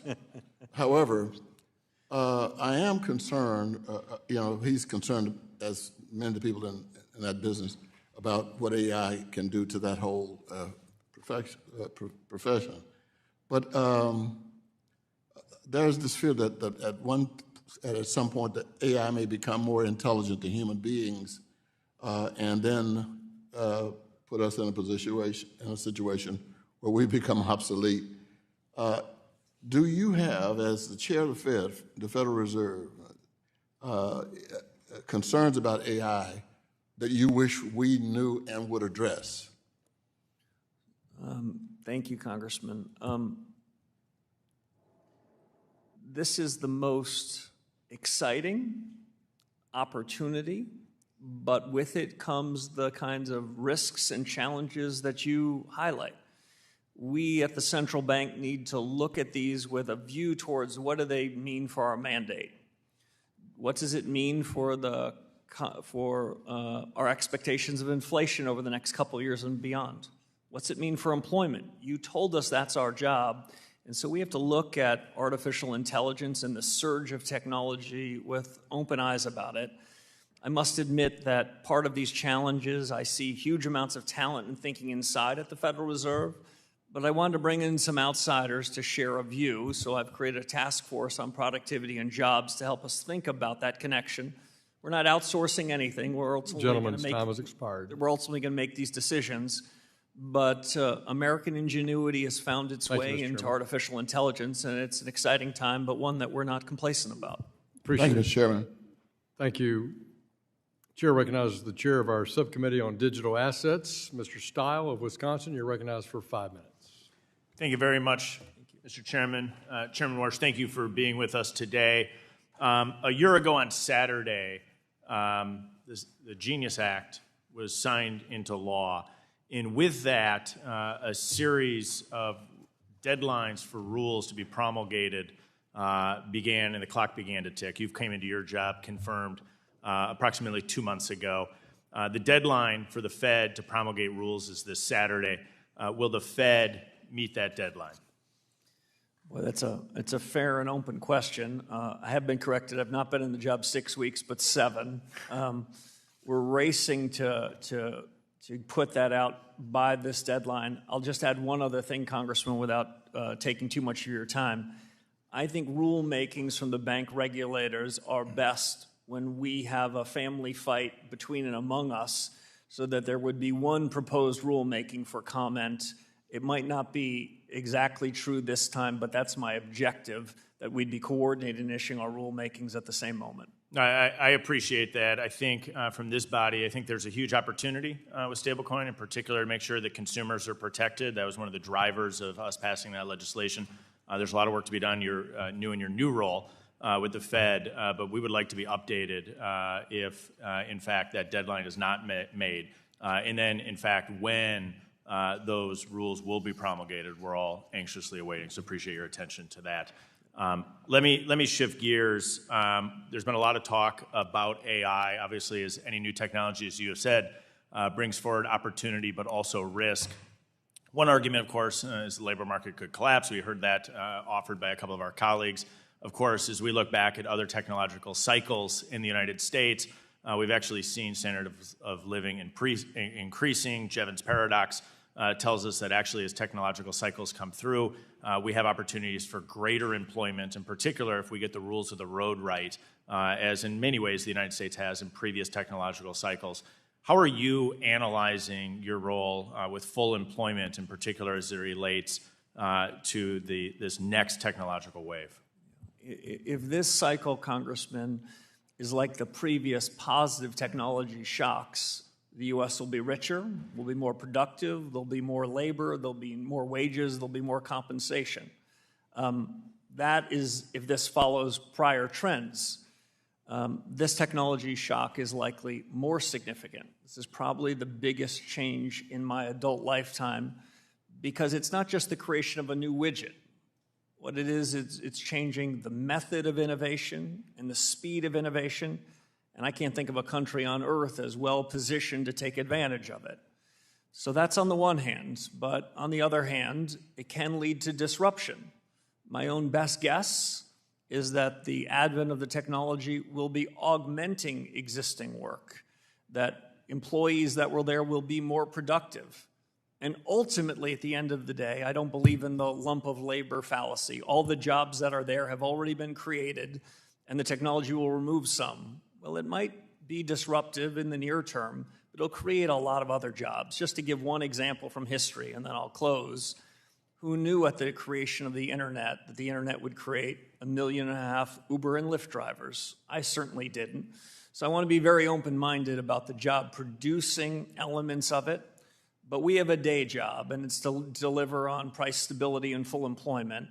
I've asked this outside task force of a few incredible experts to think hard about it over various time horizons, and we'll keep our eye on making sure we deliver in every one of those time horizons to ensure stable prices and full employment as best we can. Thank you for that. I think there really is optimism, although there is downside risk. And I think one of the imperative aspects here is that we get the rules of the road right so that the innovation development is occurring in the United States of America and not offshore. One of my big concerns is how the Biden administration looked at emerging technologies in the financial services space, was that they were pushing that innovation development offshore rather than encouraging that here in the United States of America. With 30 seconds left, a lot has been said on the positive numbers that came out today. How does that shape your short-term and long-term outlook with the final 25 seconds? So it's one data point. The reason I created a task force on data is I don't want to overread or cherry-pick data. There might be some that look at this morning's data and say, oh, mission accomplished, everything is swell. That is not my view. Cognizant of the time, appreciate you being here today, Chairman. Mr. Chairman, I yield back. Thank you. The Chair recognizes the ranking member of our Subcommittee on Financial Institutions, Dr. Foster from Illinois. You're recognized for 5 minutes. Thank you, Mr. Chair, and welcome, congratulations, and I hope that you cherish the scars from surviving the financial crisis that we both suffered through 20 years ago. I entered Congress and the Financial Services Committee in March of 2008, where I was right in the front row there, about 2 meters from Ben Bernanke and Hank Paulson, as they came to Congress to ask for $700 billion bailout, watching the sweat drip down Hank Paulson's forehead. So I hope you don't have to go through that. But you know, one of the Fed's most important roles outside of monetary policy is the operation of the central bank swap lines.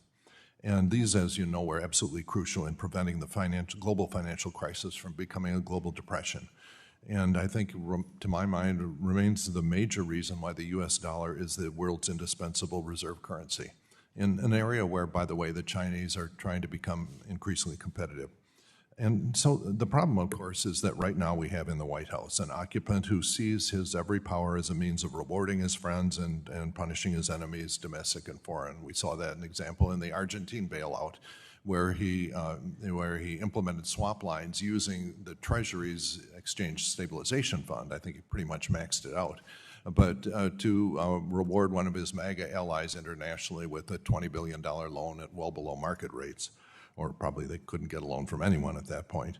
And so the question that I have, that when you and the FOMC are operating those lines, particularly in times of crisis, do you see yourself as an agent of the president or as an independent actor? Thank you, Congressman. I appreciate the question. The swap lines that we put in place in the 2008 financial crisis, like you, I think, played a remarkable benefit in trying to mitigate the risks for the U.S. economy.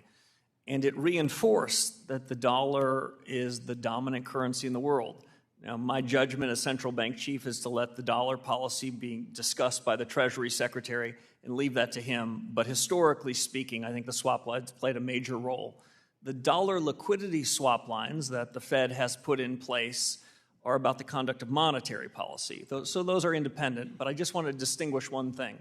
The Treasury has separate authorities and can use the Exchange Stabilization Fund for swap lines that are unrelated to our powers and responsibilities. Right. Yeah, but the Fed's the big dog in swap lines. I mean, the ESF is, I think it's somewhere a little bit north of $20 billion, I think, is the most that they could deploy, which they did, much, I have to say, not to the benefit of U.S. farmers that I represent, but anyway, he decided to bail out his friend in Argentina. But that was the Treasury, and that was different. So the question is, what happens if there is a crisis and you get a call from the president and says, I got this friend that I want you to bail out or punish by politically allocating those swap lines? Is there an independence there that we have to protect as well? So the independence in the conduct of monetary policy and everything that comes along with it is independent. But just to go back to the 2008 financial crisis, when all that happened, as you'll recall, the Treasury Secretary and the Fed Chairman, they often had to work in tandem. It's hard to distinguish in crisis times, separate from more benign times, exactly where those roles and responsibilities are. And when we put in those swap lines, when I was a governor at the Federal Reserve, I remember frequent discussions between the Treasury and the Federal Reserve. We have our independent authority, but I don't want to leave you with the impression that in 2008 or 9 we did that without a discussion with the Treasury. Okay, well, I just, be very careful of that because you are going to be coming under extreme pressure. Now, let's say I applaud all of your focus on data, which we talked about when we talked, and in particular your need for better real-time data. The question of whether we could have picked up the inflation earlier with more leading and real-time indicators, I think is a very valid point. And I applaud you for having your committees investigate that. But does this interest also go into real-time regulatory information as well, which I think is really going to be crucial in a world where there's 24/7 banking operations? Banks and financial institutions can get in trouble fast. And so are you also going to be looking at the need and benefit for regulatory data on a faster timescale? Absolutely. I've only been here for 7 weeks. The focus in those first 7 weeks, I must admit, is making sure that monetary policy gets back on track. But many of these lessons learned, like in data, how do we make real-time decisions isn't just as monetary policymakers, it's as supervisors and regulators. The world, as the discussion about AI suggested, the world's moving faster. Gentleman's time is the world's expired. Accelerating, and the Fed has to move with that speed. Thank you. Yield back. Thank you.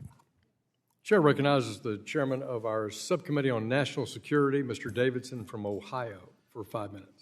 Thank you, Chairman Hill. Chairman Warsh, thank you for your testimony today and, frankly, for leading at the Federal Reserve. The Constitution gives Congress the responsibility for monetary policy, and since 1913, that's fallen to the Federal Reserve. And, a lot of people say, well, what did we create when we created the Federal Reserve?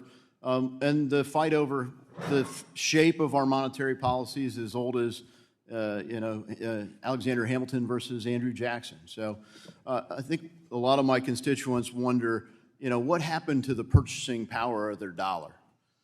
So could you share with us what you consider to be the definition of sound money, and what's the state of that today? The discussion we had in your office was a lot of economic history about the first and central bank of the United States. I'm gratified that this is our third central bank in the United States, and it's more than 100 years old, and hopefully we've learned some lessons. One of those lessons is ensuring that we are as focused, at least as focused on the real economy as we are the financial assets and what's happening on Wall Street. This committee had long committed to a 2% inflation target. That is our resolution. That's what I'm here to say and double down on. But as we discussed privately, I'll say publicly, my broader definition of price stability is a change in prices such that households and businesses don't have to worry about it, don't have to think about it. And the test today about whether inflation is too high is represented by this committee. Inflation is the dominant set of questions because it matters to households and businesses. I'd like the change in prices to be such that no one's talking about it. That was a definition from the Volcker era, and I dare say the Greenspan era. It should suggest to you that as I sit here today, this Fed will deliver price stability consistent with what we have been saying for several years, which is inflation shall be delivered at a level of 2%. That broader price stability objective is still one in the back of my mind, and we'll see whether there's further reforms to be had. Yeah, thanks for clarifying, because if you measure it by what people are talking about, they know that the affordability isn't there. They know the purchasing power isn't there. And whether you put it in number like 2% or whatever, you look at, for the long run, it's been significantly higher than 2%. But it seems like one of the biggest roles of the Fed is to prevent deflation. And if you're going to have a number where the mean is 2%, and you've got a long period of time where you've had it well above 2%, you'd have to have some significant periods of time where it would be below that. But I wish you the best in your challenges, because my constituents are counting on us to get this right. It truly is one of the most consequential things for our country. Sound money is truly essential to defending freedom. So I think the stakes are really high.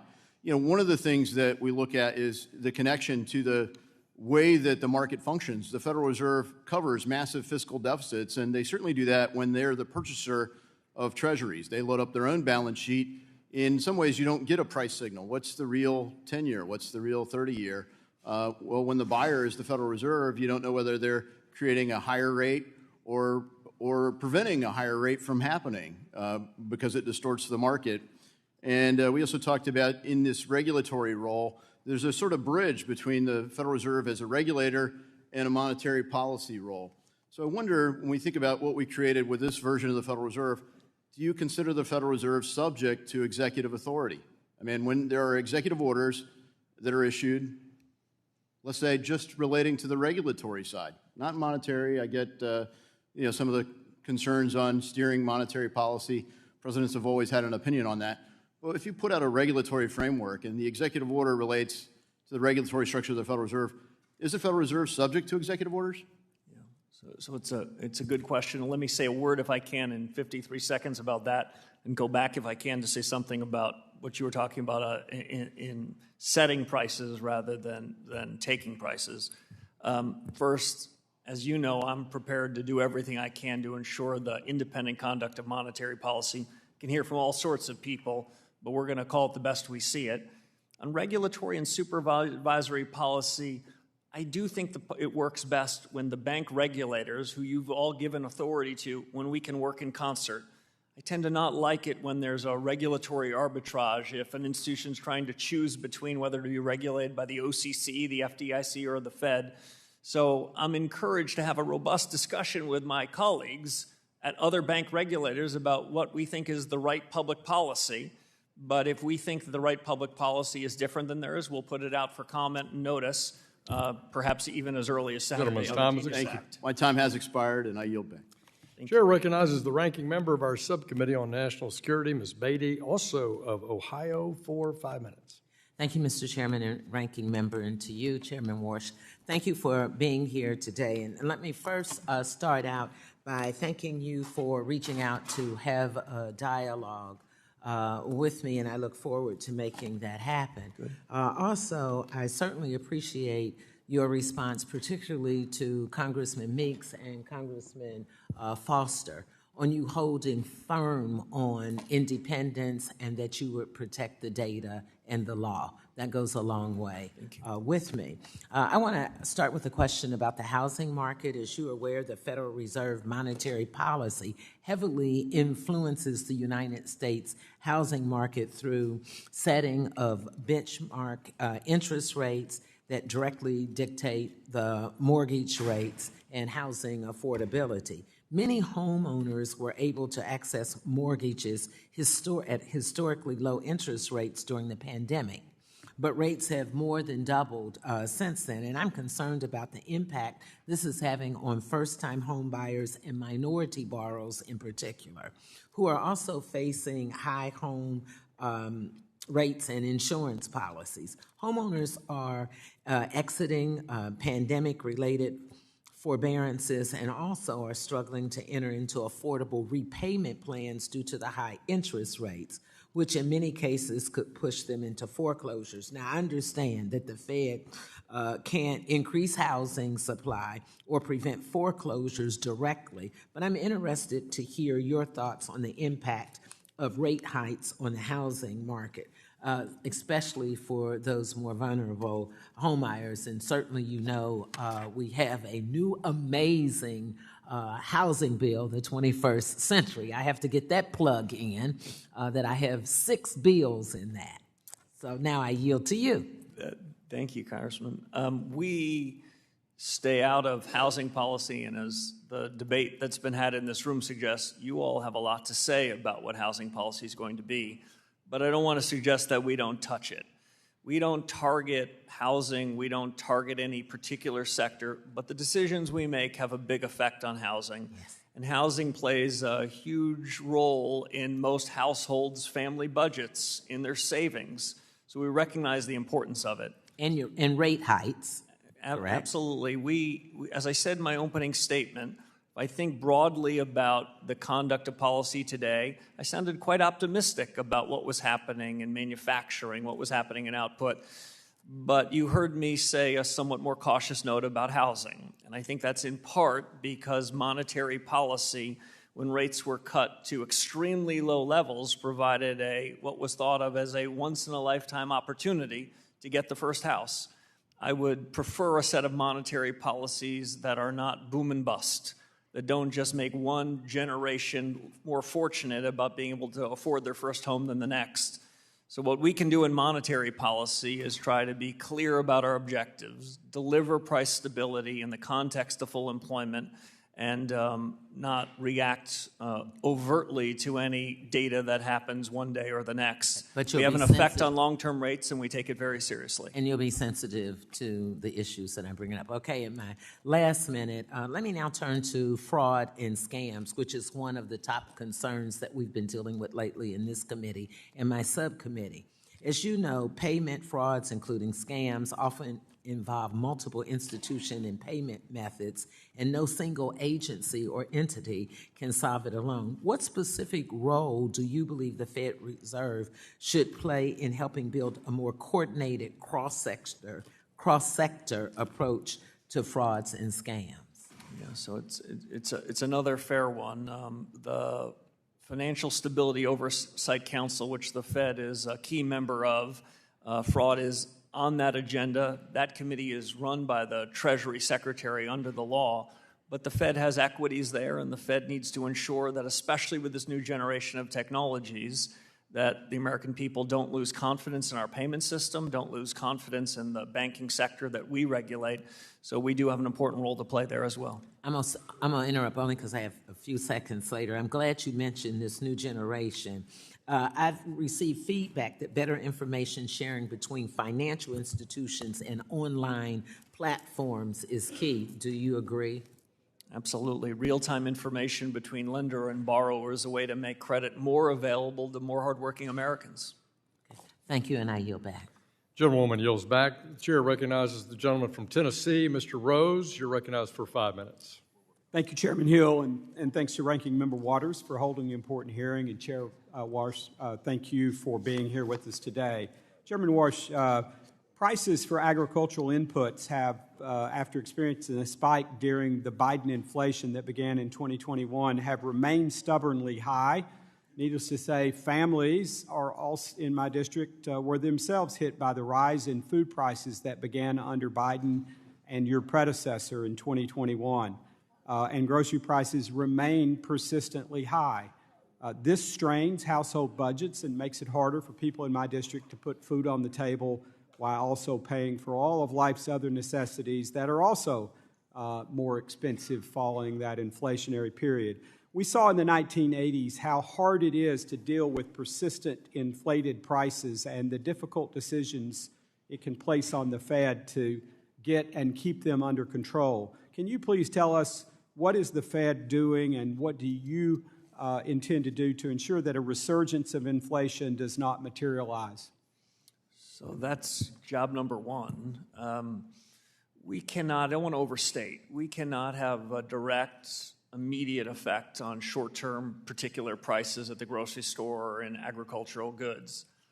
But the job you gave us, and the job we are resolute about accomplishing, is to make sure that any short-term changes in particular prices don't broaden out, don't change to a generalized change in the price level.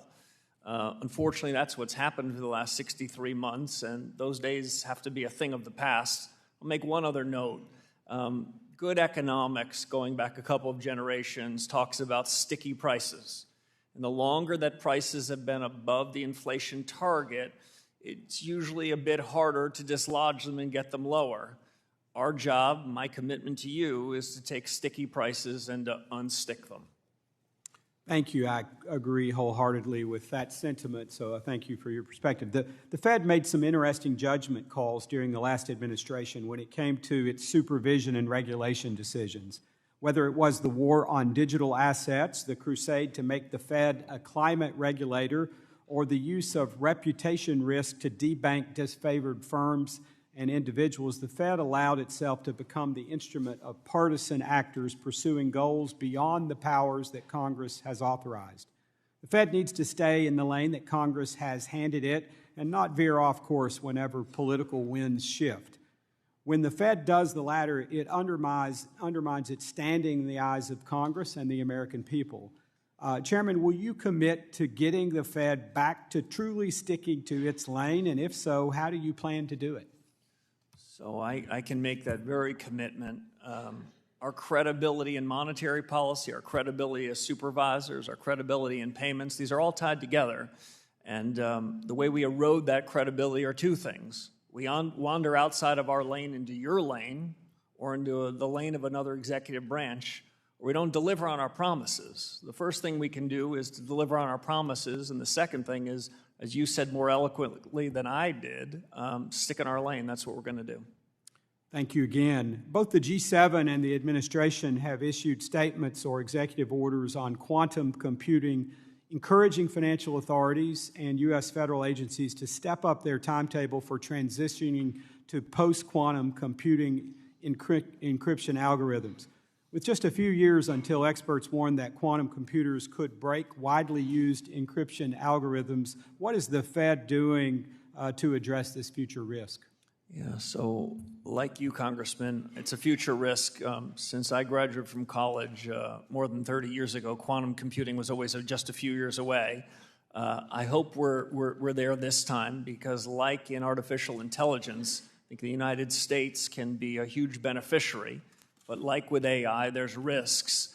I've spent quite a bit of time in my 7 short weeks at the Fed thinking about our vulnerabilities as an institution, thinking about if bad actors were to take technologies that are now at the frontier or might be with quantum in a few years and try to pressure us to do harm to the perception of the U.S. or the Federal Reserve and the system. So we need to harden our technologies. We've got an enormous amount of talent at the Fed. The world's moving faster, and we've got to move fast with it. Thank you, Chairman Warsh. I see my time is about to expire, so, Mr. Chairman, I yield back. Gentleman yields back. The chair recognizes the ranking member of our task force on monetary policy, Mr. Vargas, California. You're recognized for 5 minutes.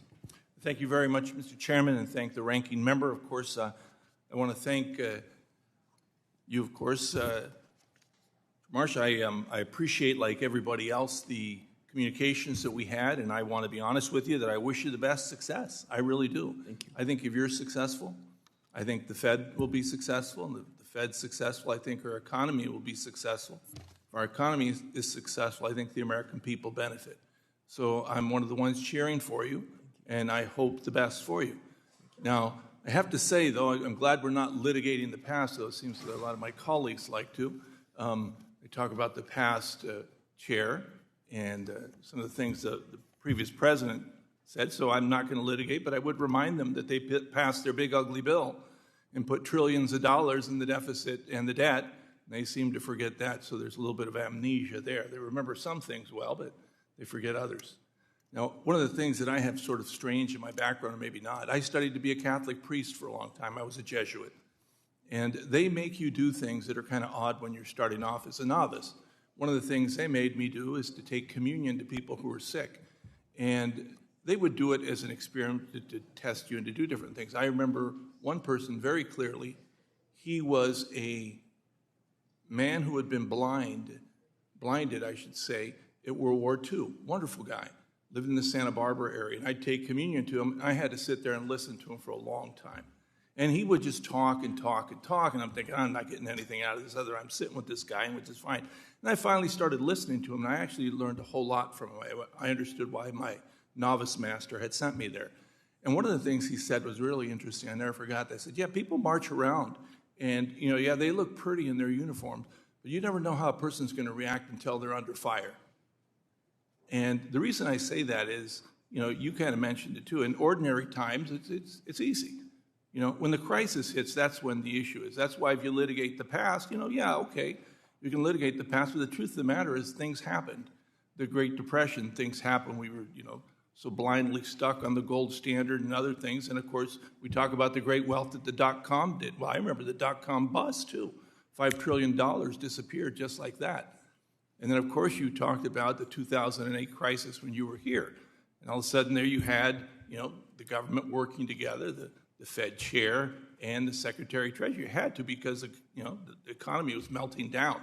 Now, I don't wish any of that upon you, but the truth is that you could get that. You could get an AI collapse. I mean, the Magnificent Seven have really driven the market tremendously, and sure, there's great opportunities, and I hope that it is successful.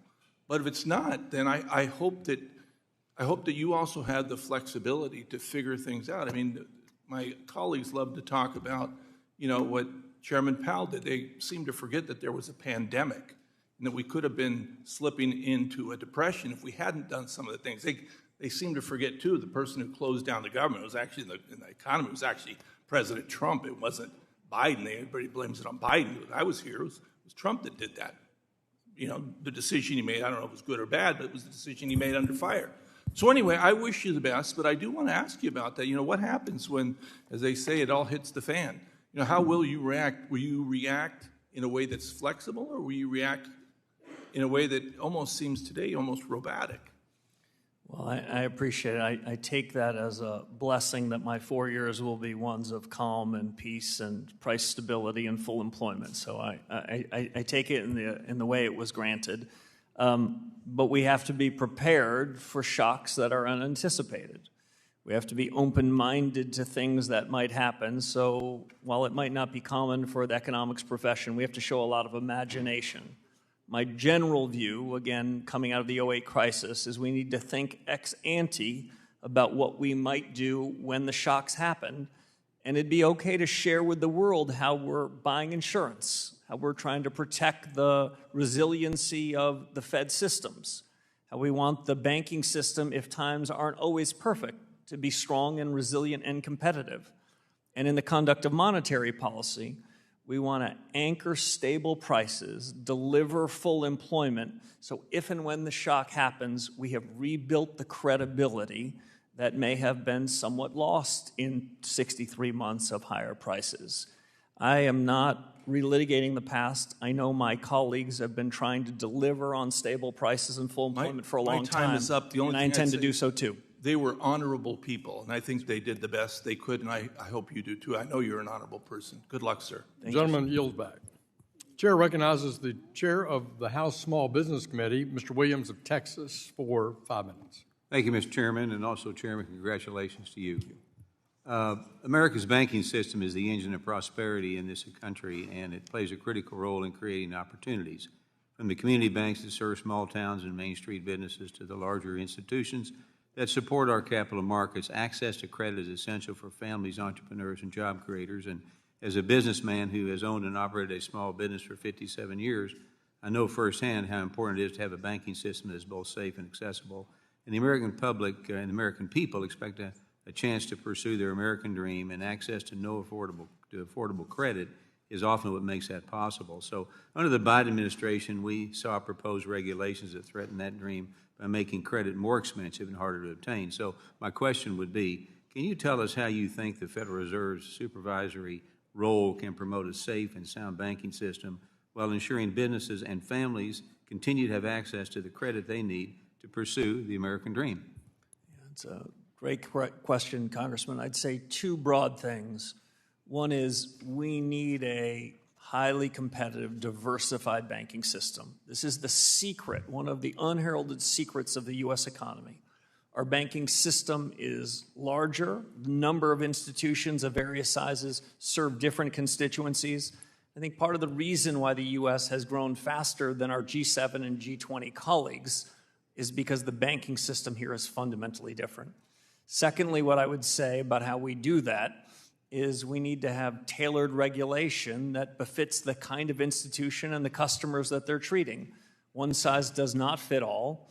And finally, I'd say I am all for international coordination of banking standards. It is a useful effort so that we meet in Basel to try to come to some international standards. But the Basel endgame is not America's endgame. That is not the Federal Reserve's endgame. Our endgame is ensuring that we have the right rules that befits our economy so that we have a safe, sound, and competitive banking system. And anything we agree on with international counterparts have to be in service of the American economy. Thank you. And as businesses depend on clear, consistent rules, when Congress passes a law, it reflects the will of the American people. And agencies like the Federal Reserve have a responsibility to faithfully carry out those laws, and regulatory certainty gives businesses like mine the confidence to invest, hire, and grow. So question would be, can you tell us how you intend to guide the Federal Reserve, and will you commit to ensuring the Fed carries out the laws of Congress that Congress passes without expanding beyond its statutory authority? Yeah, I can make that commitment to you, Congressman, because that's how we keep politics out. That's how we stay independent in the conduct of monetary policy. The Federal Reserve is not a repair shop for broken statutes, or we aren't empowered to go wander into areas outside of our remit. We've got a big and important job, I understand it, but it's bounded, and we have to stay inside of those bounds. My last question real quick, Chairman. One lesson I've learned in business is that your word matters, and when you make a commitment, people expect you to follow through, and consumers' trust is earned by doing what they say you are going to do. So the Federal Open Market Committee has made a commitment to the American people to restore price stability. Families and small businesses across the country are trying to plan for the future, and they're counting on the Federal Reserve to deliver. So, Mr. Chairman, in the short time we have, what is your strategy for restoring price stability, and what confidence can you give the American people that the Federal Reserve will achieve its price stability target? So I can give you the commitment that we will deliver price stability. I was comforted at my very first meeting about a month ago. As I looked around the table of my 18 colleagues, there was no willingness to tolerate higher prices. There was a commitment that was unambiguous and unanimous that we're going to deliver. So the next question is, how are we going to deliver it? First is, I would say, make it very clear to you and the American people and to U.S. businesses that that is not a commitment we're going to walk away from, and we're not finding acceptable the higher inflation that has endured in this country for more than 5 years. The second thing that we're going to do is take responsibility. As I mentioned to one of your colleagues before, in our view, in my view, there is no anguish in central banking. This isn't saying, oh, I wish this or that were to happen. You gave us a lot of the tools to deliver on that commitment. We intend to do it. And the third and final thing I'll say is we have the tools to do it. We have a printing press. We have a balance sheet and interest rates. They have both provided significant accommodation and restrictiveness during different parts of the business cycle. And over the coming period, I'm going to ask our colleagues and have a good family fight about the extent and timing in which we would need to deploy those to deliver on the promise. Appreciate your leadership. I yield back. Chair recognizes the gentleman from New Jersey, Mr. Gottheimer. You're recognized for 5 minutes. Thank you, Mr. Chairman. Chairman Warsh, congratulations again, and thank you for your service to our country. Thank you. You stated that the use of AI technologies is, quote, a paradigm shift, and that the United States would be, quote, a big winner in the medium term. How has the use of AI impacted your view and the future of the global economy, and how is the Fed reacting? How should it react, and especially vis-a-vis China and our other competitors? So I don't view the U.S. economy as in a zero-sum game. I don't think that weakness abroad is good for the U.S. But what I do mean to say is if there was one thing that is the biggest driver of American prosperity, it's productivity. Productivity gives companies the ability to invest in new capital. Workers then have that new capital and can deliver and ultimately have higher real take-home wages. This is a supply shock in the United States. I have to admit it's happening faster than I would have projected 18 months or 2 years ago. We're seeing this technology and the capability of these models grow at exponential rates. Something like a hyper Moore's law is happening.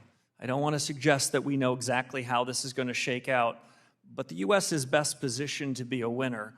But again, as I may have mentioned earlier, you gave us a job to deliver stable prices and full employment. What are the consequences? What are the implications of this positive technology shock to that? I've taken 3 experts, I've asked them to deliver their views to us over the coming 3 to 6 months, and then internally at the Fed, we're going to do a lot of work. I'm confident that at the end of the day, the U.S. is a winner, but it's not going to be a linear path, and I'm open-minded to challenges both to the full employment and price stability part of our mandate. Right, because as part of that, I assume the workforce employment is going to be, what should our goals be? Should they shift? I assume those are the kind of questions you all are debating? Yeah, we're debating just those questions, Congressman, and if I were to look over the last few months, it looks to me as though this technology hasn't displaced workers at this point. It's made them a bit more productive. And I say a bit because I think the productivity is in front of us. But a year or 2 from now, will these intelligence tokens be adding to the workforce or causing the workforce to temporarily be disrupted? That's something that we're very focused on as we think about what the economy looks like 12 and 18 months from now. Thank you. We're seeing an unprecedented number of children using apps on their phones like prediction markets or sports books to gamble. Research is showing especially young people are very active in the past year. 11 to 17 have gambled in the last year, 36% of them. What is your view regarding possible insider trading on these markets? Are you thinking about that? Do you think we should be doing more to protect our children on these betting apps? Have you thought about that at all? Well, I've thought about in 2 respects. First, when I was sort of a junior in junior high school and high school, I was the nerdiest kid probably in this room, so I wasn't wandering into those. That's saying a lot. You should meet the chairman. Yeah. Go ahead.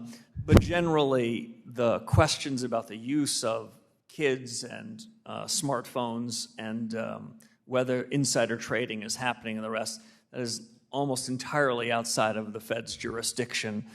So I'll defer to other people around, both in the Congress and the executive branch, to take those on. I don't really have much more for you. Let's pivot to something else. Modernizing and expanding certain aspects of the federal deposit insurance remains an important priority for me.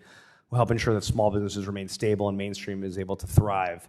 What are your thoughts on mandated federal deposit insurance standards across the board for all banks? Should there be specific asset thresholds, a tiered system? Is there a middle ground in this debate? Yeah, so we're going to follow the law, and we're not going to weigh in on what we think the right deposit insurance caps are. But I don't want to walk away from the question entirely. The FDIC insurance caps should be binding. That is, we need to have a supervisory and regulatory system such that if a few banks get in trouble, either myself or the Treasury Secretary don't have to, in unusual and exigent circumstances, provide backstops for everybody, including depositors. So the way I think about it is deposit insurance reform and proper deposit caps should be of a piece with strong reform-oriented supervision and regulation. So the law that you decide should be the right caps for individual deposits. That should be the case both in good times and bad. Last question. Do you think that people in my district, young people, keep coming up to me and say they're not going to be able to afford a home, to be able to get a mortgage? Do you feel confident in your tenure people are going to still be able to afford to get a mortgage? I'm a great believer in the American dream, and I know that a mortgage and first-time house is one important step to do that, and we'll do what we can to support it. Thank you. I yield back. Thank you. Congratulations again. Thank you, Congressman.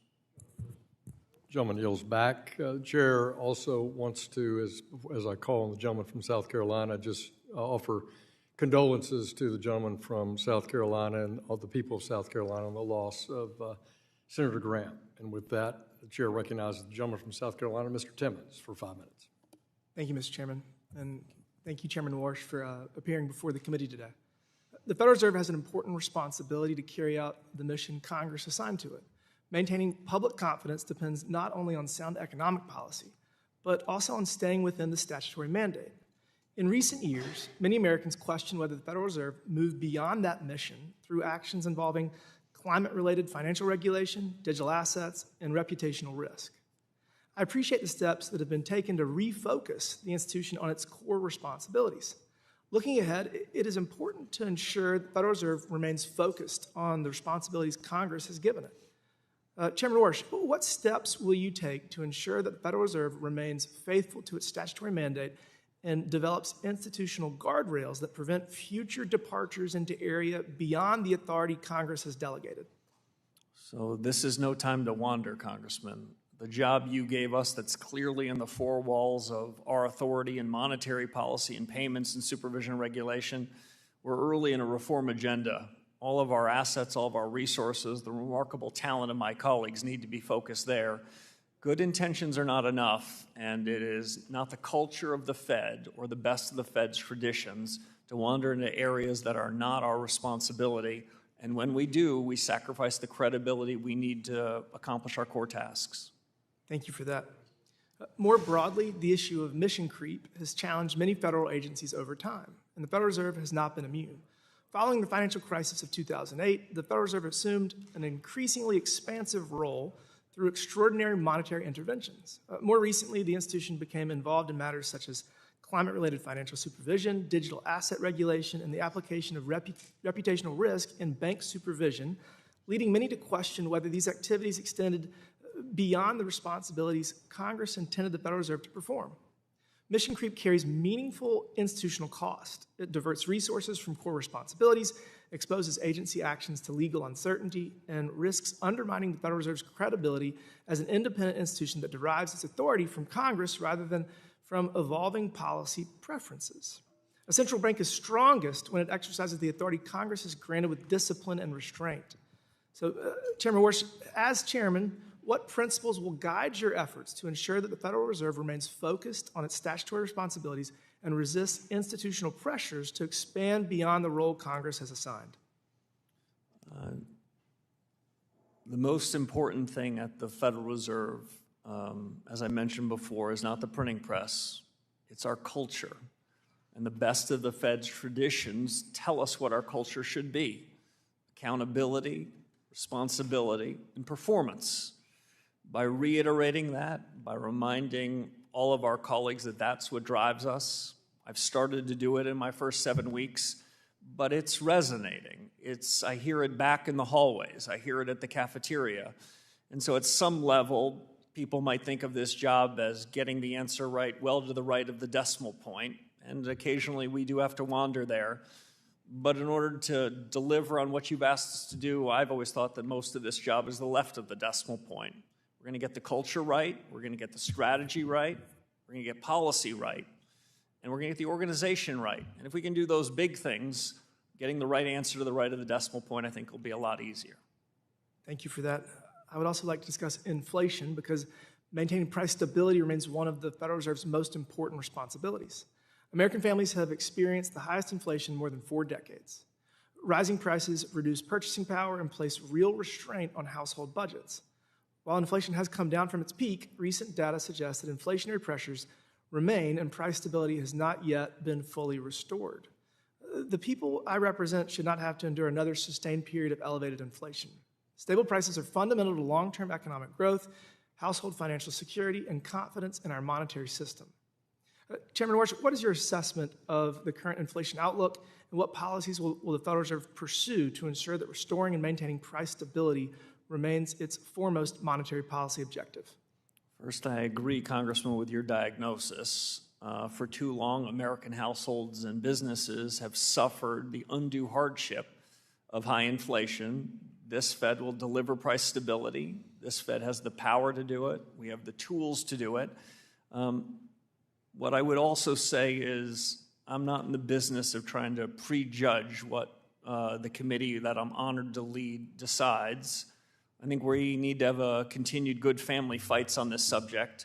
That'll start again in a couple of weeks. And when we have news for you about exactly the methods of solving this problem, we'll be very clear about what they are, and so will the American people, to deliver price stability. Thank you. I yield back, Mr. Chairman. Gentleman yields back. The chair recognizes the gentlewoman from Massachusetts. Ms. Presley, you're recognized for 5 minutes.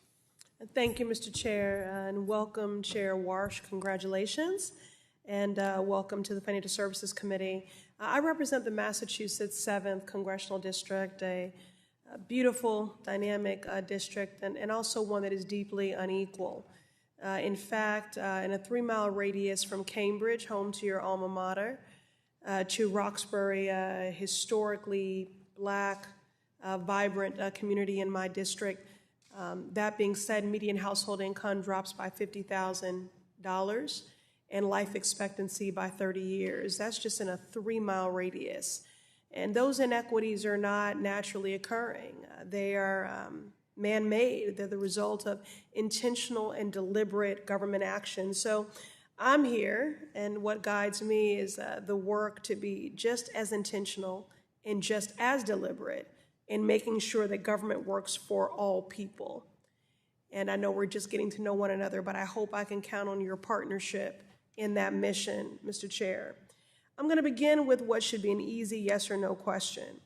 Are you committed to fulfilling the maximum employment requirement of the Federal Reserve's statutory mandate? Congressman, absolutely. We have no disfavored part of the job that you gave us. Price stability and maximum employment are not an either-or proposition. I'm committed to both of them. Well, that was my next question. If you viewed this mandate as equally important as the price stability mandate. Now, since Trump took office, hundreds of thousands of people have been pushed out of the federal workforce. The current unemployment rate is 4.2%, which is higher than when Biden left office.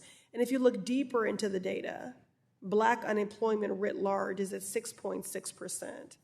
Now, the Federal Reserve semi-annual report highlights that Black people have continued to have higher unemployment rates and lower wages than white workers. This is a problem. Now, it's a problem for Black workers, it's a problem for the Black family, but it's a problem for everyone.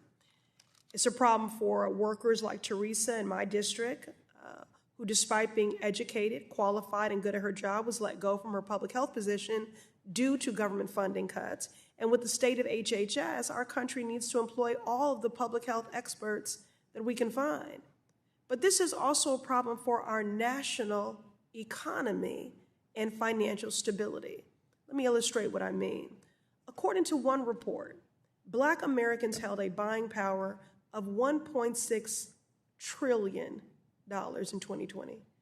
Economists estimate that 2% of Black women being fired has led to $37 billion being lost in GDP spending. So when that money is lost, it impacts everyone. It impacts our small businesses that spur local economies and workforces. So the point is, when Black workers lose, everyone loses. So Chair Walsh, given the persistent racial disparities in unemployment, will you, as Federal Reserve Chair, commit to confronting these workforce challenges that Black workers are forced to endure? So, Congresswoman, I'll say this, which is the U.S. can ill afford to leave any individuals behind.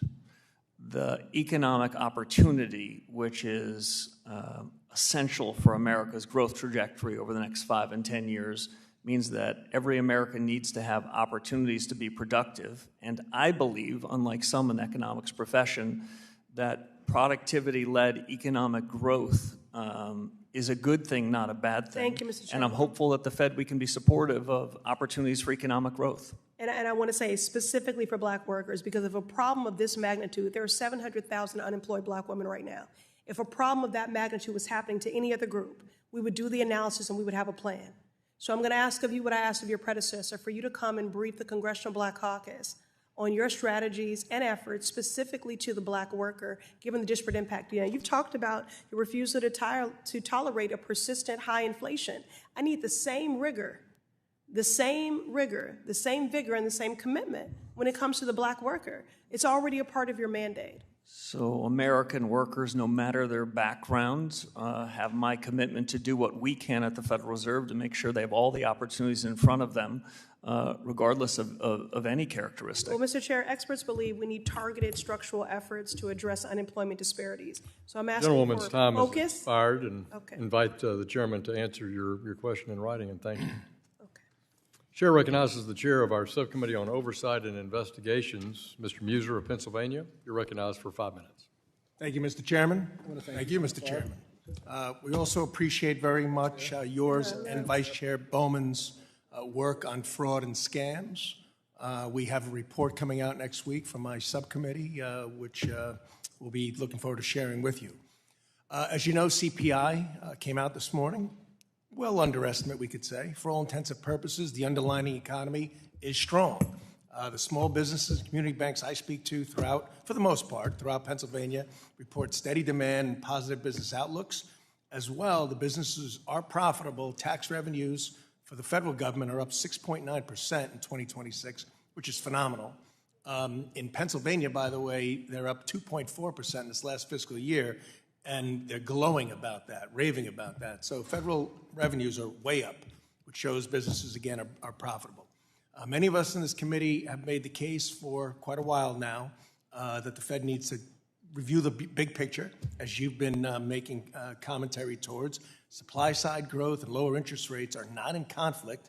They are, in fact, very often complementary.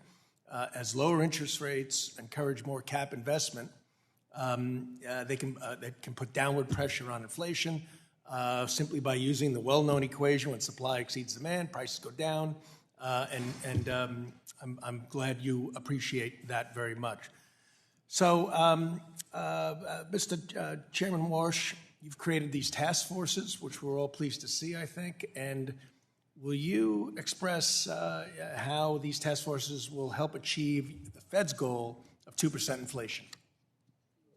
Thank you, Congressman. I'd be happy to. The 5 task forces are an attempt to go back to first principles.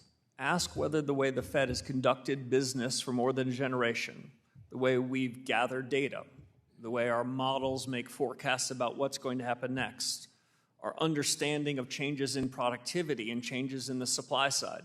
These are all big fundamental questions, and I think we are better equipped to make smarter decisions on policy so that we can deliver price stability and full employment if we get the benefit of some outside views. Again, we're going to then decide what to do with them. We're going to make the decisions. We're not going to outsource them.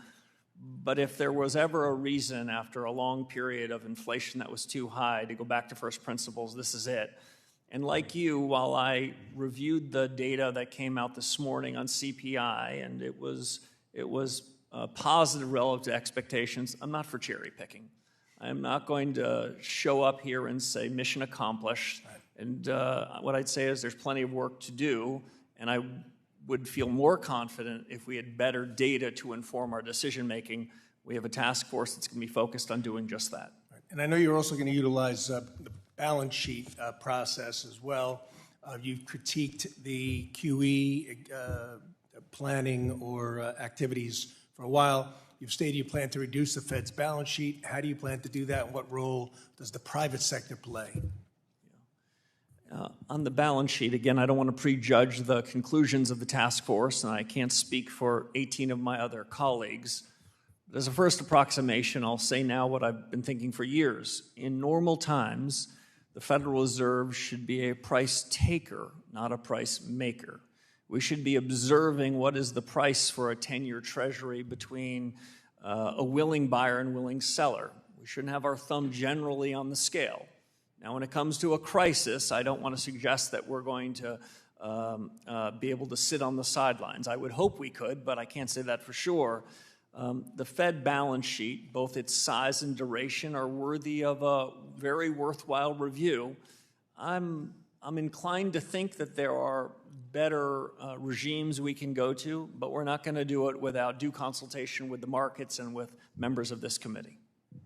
Great, and certainly the reserve requirements of banks and all may put this in the hands more so of the private sector, as I think you believe. Chairman Greenspan in the 90s recognized that a productivity boom from computers and the internet was putting a downward pressure on inflation, and he cut rates based on that data, ahead of the data. Does AI present that same kind of opportunity today? If you've seen one productivity boom, you've seen one productivity boom. Okay. I take very seriously the productivity booms that we've had. And generally, if you look at the surge in productivity in the post-war era in the United States, we tend to move from a relatively low productivity realm environment where productivity grows about 1.5% a year, and then for a decade or longer, Gentleman's move time has expired. to a higher productivity realm. I think this could be that opportunity, but I can't say it for certain as of yet. Thank you. The chair recognizes the gentleman from Illinois, Mr. Caston, for 5 minutes. Thank you, Mr. Chairman. Chair Warsh, nice to see you here. Welcome. I want to start with just a purely academic question for you, just on economic theory, but with some context. You talked to Dr. Foster about your experience in the 2008 downturn. I was not here in 2008, but I remember in 2020 when former Chair Bernanke came in as someone who had some experience steering through a crisis. I remember that we had this meeting in March of 2020 saying, we've never seen unemployment spike this quickly since the Great Depression. We've never seen GDP collapse this quickly since the Great Depression. And here's someone who steered the economy through an $800 billion bailout, which at the time seemed like a big number. I mention that, number one, because I hope you don't find yourself in the future being asked to address Congress based on your own expertise steering through through a crisis, although certainly Chair Powell got his chance there as well. But the difference in the way that we responded to COVID and the way we responded to 2008 was a much heavier fiscal stimulus, whereas the 2008 crisis was, largely QE and monetary, as big as $800 billion was. We also recovered from COVID a ton faster, not only faster than everybody expected, but faster than all of our peers. And should we find ourselves in another crisis, what do you, just as an economist, how do you think about the right shaping of fiscal and monetary policy? Obviously, you only have purview over one of those, but your voice is going to matter. As I said in an analogy to one of your colleagues, I'll say it here. If you've seen one financial crisis, you've seen one financial crisis. So I'm careful about extrapolating.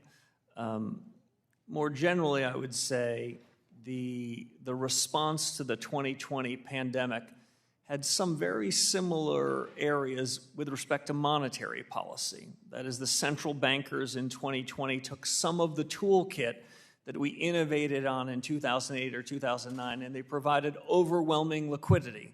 That's in our remit in crises, not in more normal times.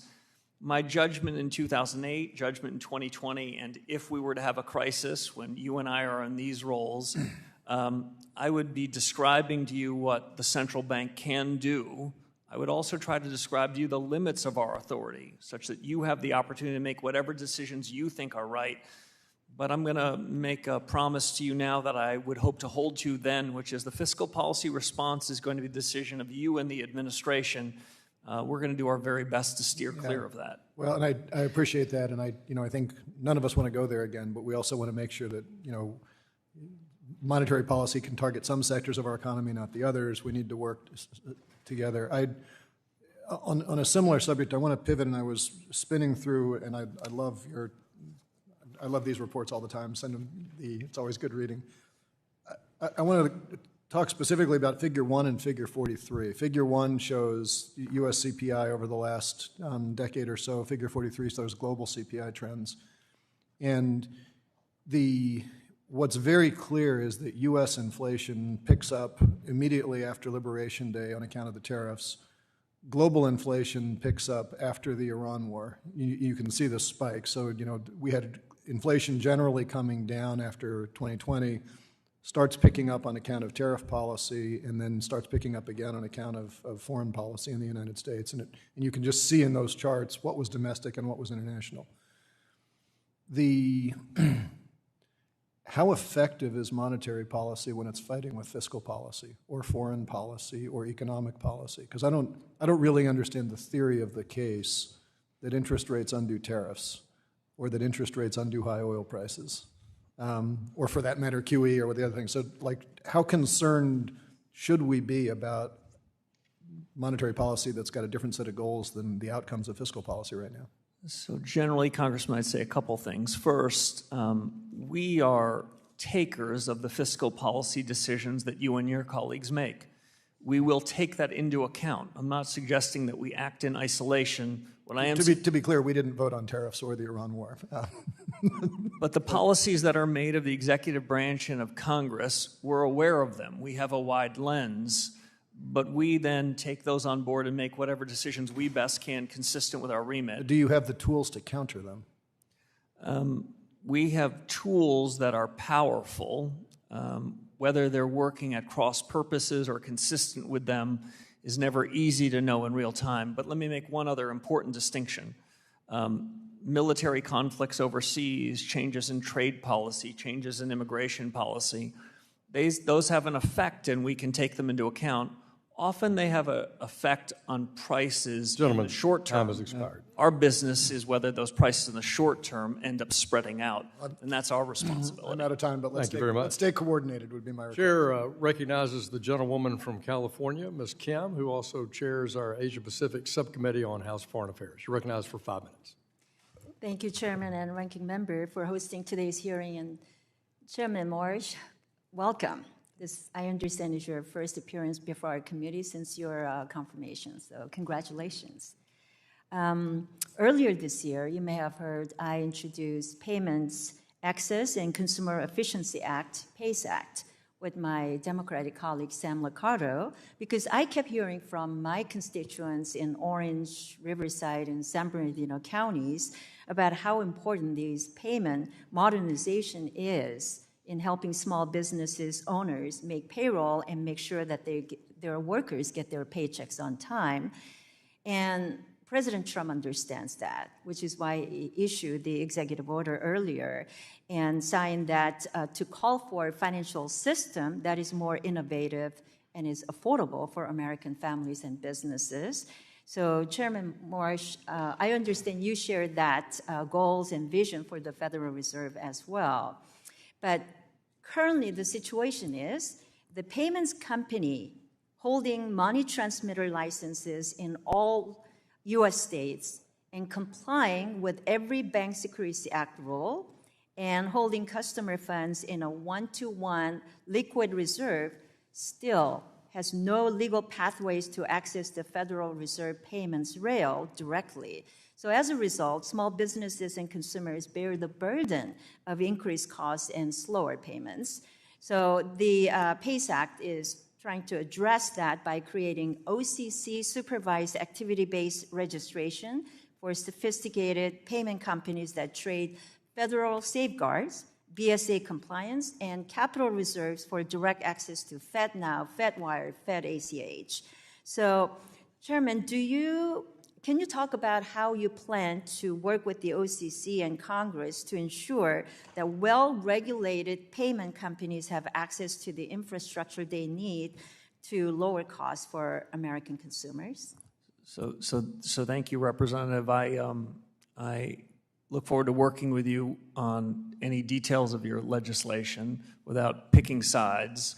What I would say is the payment system that the Federal Reserve supports needs to be resilient, needs to not play favorites, needs to be able to withstand shocks, and needs to be reliable and accessible so that we can do our part to ensure that the payment rails in the United States are strong. I would make a distinction between that and any payments that interact directly with retail customers. This is a business that the central bank needs to and should stay out of. A competitive banking system, a competitive payment system provides huge benefits to the U.S., so I wouldn't want to infringe on the businesses and practices of the private sector. I appreciate that. As you know, I took my team and I talking to the stakeholders quite a bit since last year until we introduced it in a bipartisan way. So I look forward to having that conversation with you. But I think we agree that across the board, we need to modernize and reevaluate how we consider banking charters to ensure that our financial system continues to be the most competitive in the world. So to that end, I just want to let you know that PACE Act is, again, in response to President Trump's executive order. And when you know that the U.S. is the only G7 country that does not have a system that allow fintech or non-banks a direct access to traditional payment networks, I think it's really important that we work together. And I do want to work with you on this issue of a master account access and the PACE Act. So I hope we can take the time, and I hope that you and your team, now that you are in office, to review it, and we hope to get your technical assistance on the PACE Act from your team shortly. Thanks. Another major priority of mine has been expanding access to workforce housing. Last week, as you know, we, as part of the 21st Century Road to Housing Act, I was able to increase the cap for investments in community lending and affordable housing. So as we continue to build on that momentum of expansion of the low-income housing tax credit, one thing that has caught my eye is the 100% risk weight for these types of investments in the proposed Basel Endgame rulemaking. Historically, these types of investments are extremely low risk, with very few resulting in foreclosure. So, Chairman Warsh, can you offer any insight into how you are considering the risk weight for these investments? Mr. Chairman, I'd invite you to answer that question offline as the gentlewoman's time has expired. Chair recognizes the gentlewoman from Michigan. Ms. Tlaib, you're recognized for 5 minutes. Thank you, Chairman. Thank you, Chair, for being here. You know, public transparency and democratic accountability is important to American people, not just to my residents at home. So just bear with me here in regards to this. You know that you've said that the Fed should talk less to reduce the influence on financial markets. Is that correct? When the Fed speaks, it should matter. Yeah, but there's a difference between giving less guidance to traders, you know, but explaining less to the public is what I'm concerned about. You know, these hearings exist because Congress is paired with the dual mandate with, you know, we have a duty to report on progress towards various goals. So, you know, again, it matters what kind of communication you reduce. So, for instance, you know, transparency in regards to, like, one of the things that bothers me is, like, you as the Fed chair has to publish the calendar, your calendar, right? Correct? I believe subject to FOIA requests, we turn over, consistent with FOIA, the appropriate entries. But when you provide it, you don't actually put the topic of what those meetings were about. So I've only been in office 7 weeks, so I haven't even provided it yet, but we'll fully comply. We'll fully comply with the law when such requests are made. Yeah, I just think, you know, I think what the American people want, or anybody, is not just who are you meeting, but what the topic is, I think is important. So let's get back to what you provide to the public. So when the Fed communicates less, how does the public or the committee judge whether or not the evidence was, or the method was responsibly implemented? So I draw, Congresswoman, an important distinction. Yes. Our number one objective is getting policy right. And if we get policy right, we can deliver lower prices. Transparency in communication is usually quite essential to do that. So I'll draw a distinction between our internal deliberations, where we get to have a good family fight and talk about the hard issues, and then our decisions. I think our decisions are things that you should know everything about. You should understand our rationale. We should be responsible and accountable. And if we don't deliver what we say, you should hold us account. Yeah. So in that, I favor full transparency. Yeah. So it sounds like you will be open to absolutely being, regards to the method and the rationale and the thinking behind the decisions. Yes. Okay. So if, you know, again, this is something of a concern for me, because when people say that to me, I'm like, if the Fed speaks less than public, then the words that are spoken in private to banks and invited audiences and off-the-record settings, you know, that's why the calendar, it's like, don't just provide the calendar, provide what topic, because I think it's important.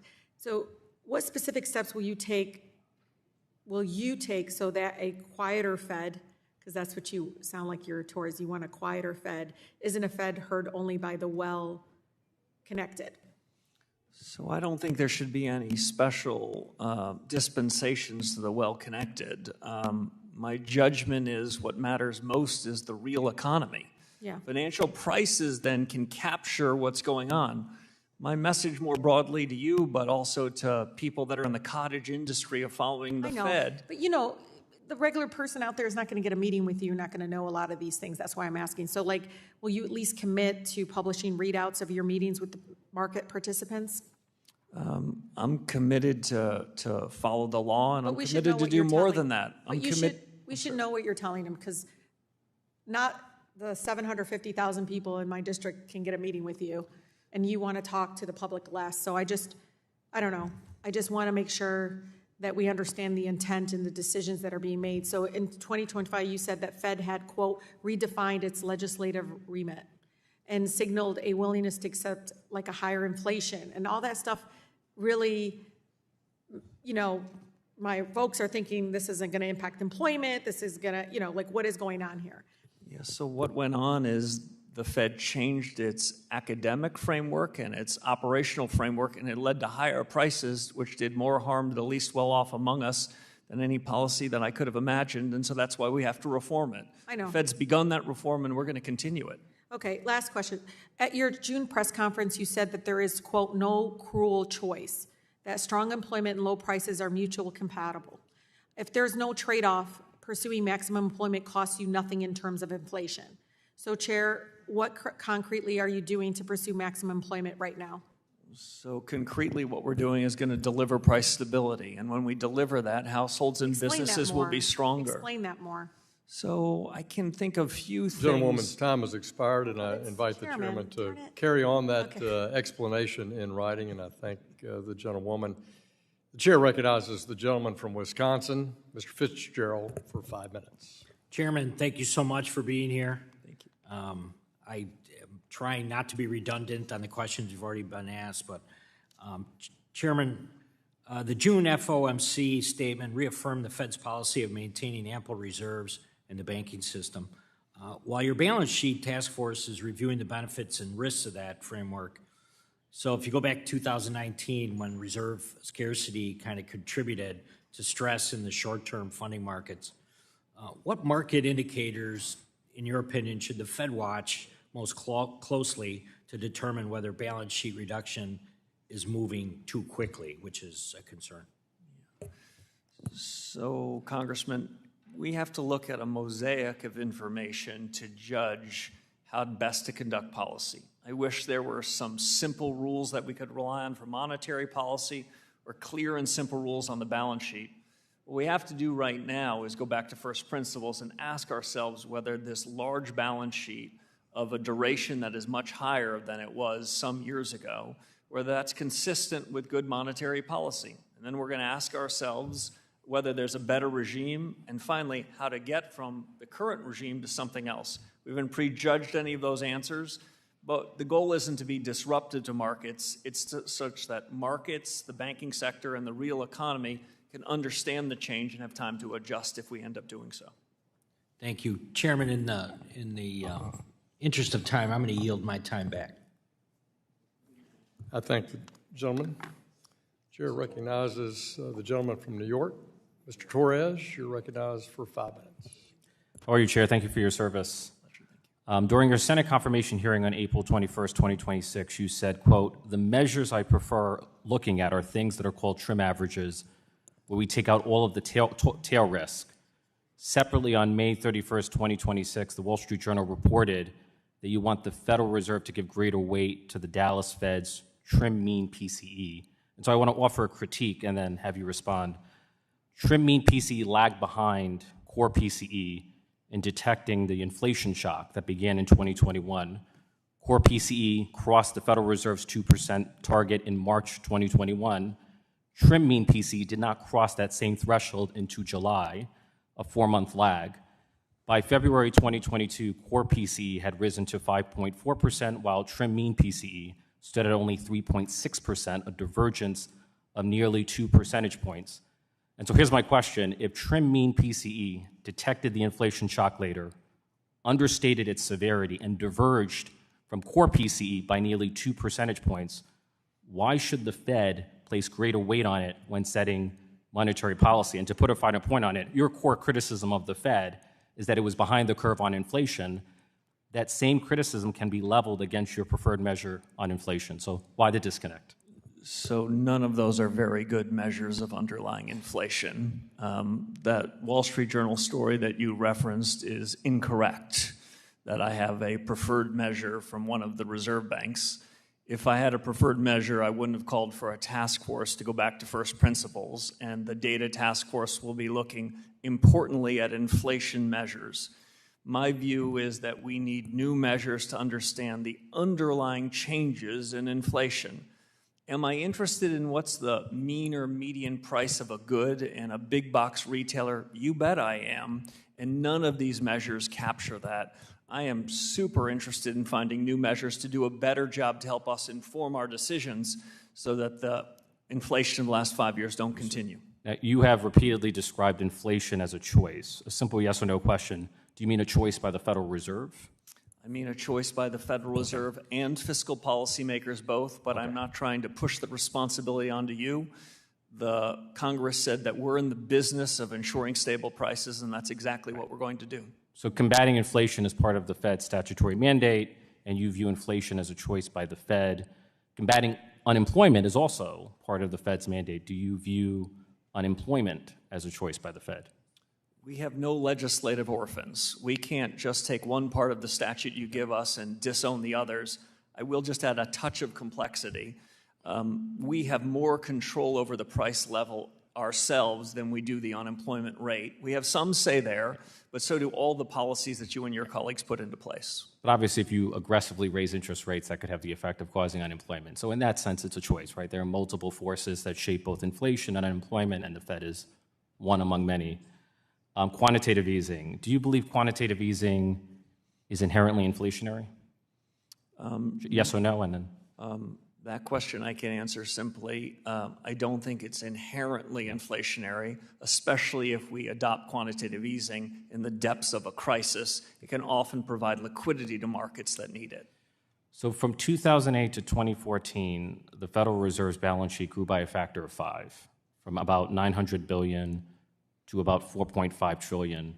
Yet over the same period, average headline PCE inflation was 1.7%, and average core PCE inflation was 1.5% below the Fed's 2% target. So the notion that quantitative easing may be inflationary fails to explain the non-inflationary effects of a multi-trillion-dollar five-fold expansion of the Fed's balance sheet from 2008 to 2014. Can you explain that for me? Yes, Congressman, I can. If the balance sheet expansion were our only policy tool, then that is a reasonable conclusion to draw. But we have several policy tools. The dominant one is interest rates. And so we need to think about both of them in the context of monetary policy. I want to quickly interject. Do you believe changes in the size of the Fed's balance sheet have an effect on inflation comparable to changes in interest rates? You had me except for comparable. They can substitute for each other. They can complement each other. But you don't see them as comparable. But the balance sheet, they have different effects. The balance sheet tends to work more through asset prices first. And I want to interject. Interest rates more through the real economy. Do you acknowledge that IORB weakens the relationship between the size of the Federal Reserve's balance sheet and inflation? Not precisely. I don't know if I can answer that fully in one You second. need to answer it in writing, and it'll be very interesting because these were good questions. I look forward to doing that. Thank you. With the time we have remaining that the chairman's allocated us, the chair now recognizes the chairman of our subcommittee on housing and insurance, Mr. Flood, and I recognize you for 4 minutes. Thank you, Mr. Chairman, and thank you for being here, Chairman Warsh. I'd like to begin by emphasizing the importance of the independence of the Federal Reserve. Markets rely on our financial system and the dollar as a stable, safe place to put their money. The stability of our financial system is at the center of our global influence. Our adversaries know that if they can break our debt markets, if they can break the dollar, they can remove one of the largest and most significant advantages we have as Americans. The strength of our system and, in turn, our ability to stand up against foreign adversaries that seek to destabilize it is partially a function of having an independent Federal Reserve. If we lose an independent Federal Reserve, we will lose the confidence of people around the world that use the U.S. markets and the U.S. dollar as a safe haven, and that would be devastating for our economy and the economic security alike. Thank you for your work. I want you to know that I strongly support your ability to operate in an independent fashion. And to that end, Mr. Chairman, before I get into the rest of my questions, I wanted to give you an opportunity to speak on the importance of an independent Federal Reserve. Thank you, Congressman. I'm happy to do it. The Fed will remain independent on my watch. Fed independence is essential to the proper conduct of monetary policy, and I expect and will ensure that monetary policy is independent over the 4 years of my term. And like you, I think it provides extraordinary benefits in everything we do and strengthens the role of the United States and the U.S. dollar in the global economy. Really appreciate that. Next, let's talk about the Federal Reserve's balance sheet, kind of following on what Mr. Torres was talking about. I've had longstanding concerns with the effects of the long-term effects of the Federal Reserve's balance sheet. In particular, I also worry about the use of quantitative easing in times of economic trouble. It can take a long time to unwind, leading to a Federal Reserve balance sheet that continues to grow and grow over time. Mr. Chairman, would you mind commenting just broadly on the use of quantitative easing in monetary policy? I'd be happy to do it, Congressman. In periods of crisis, when markets aren't clearing, I am willing to be quite aggressive in what the Fed does with its balance sheet, the assets that we buy as necessary in unusual and exigent circumstances. But when crises are over, monetary policy, in my view, should be driven almost exclusively by interest rate policy. One of my former colleagues said it best when he said, interest rates get in the cracks. I'll go on to say, interest rates don't favor one class of people versus another.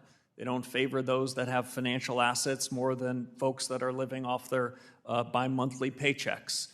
So I like interest rates as the dominant ways to make monetary policy, and I'd prefer, all the things being equal, to use balance sheets when the crises are real. However, I've inherited a very large balance sheet with a very complicated set of assets, and I am open-minded to reforms, as are my colleagues, and I'm keen to continue to work with this task force to achieve that.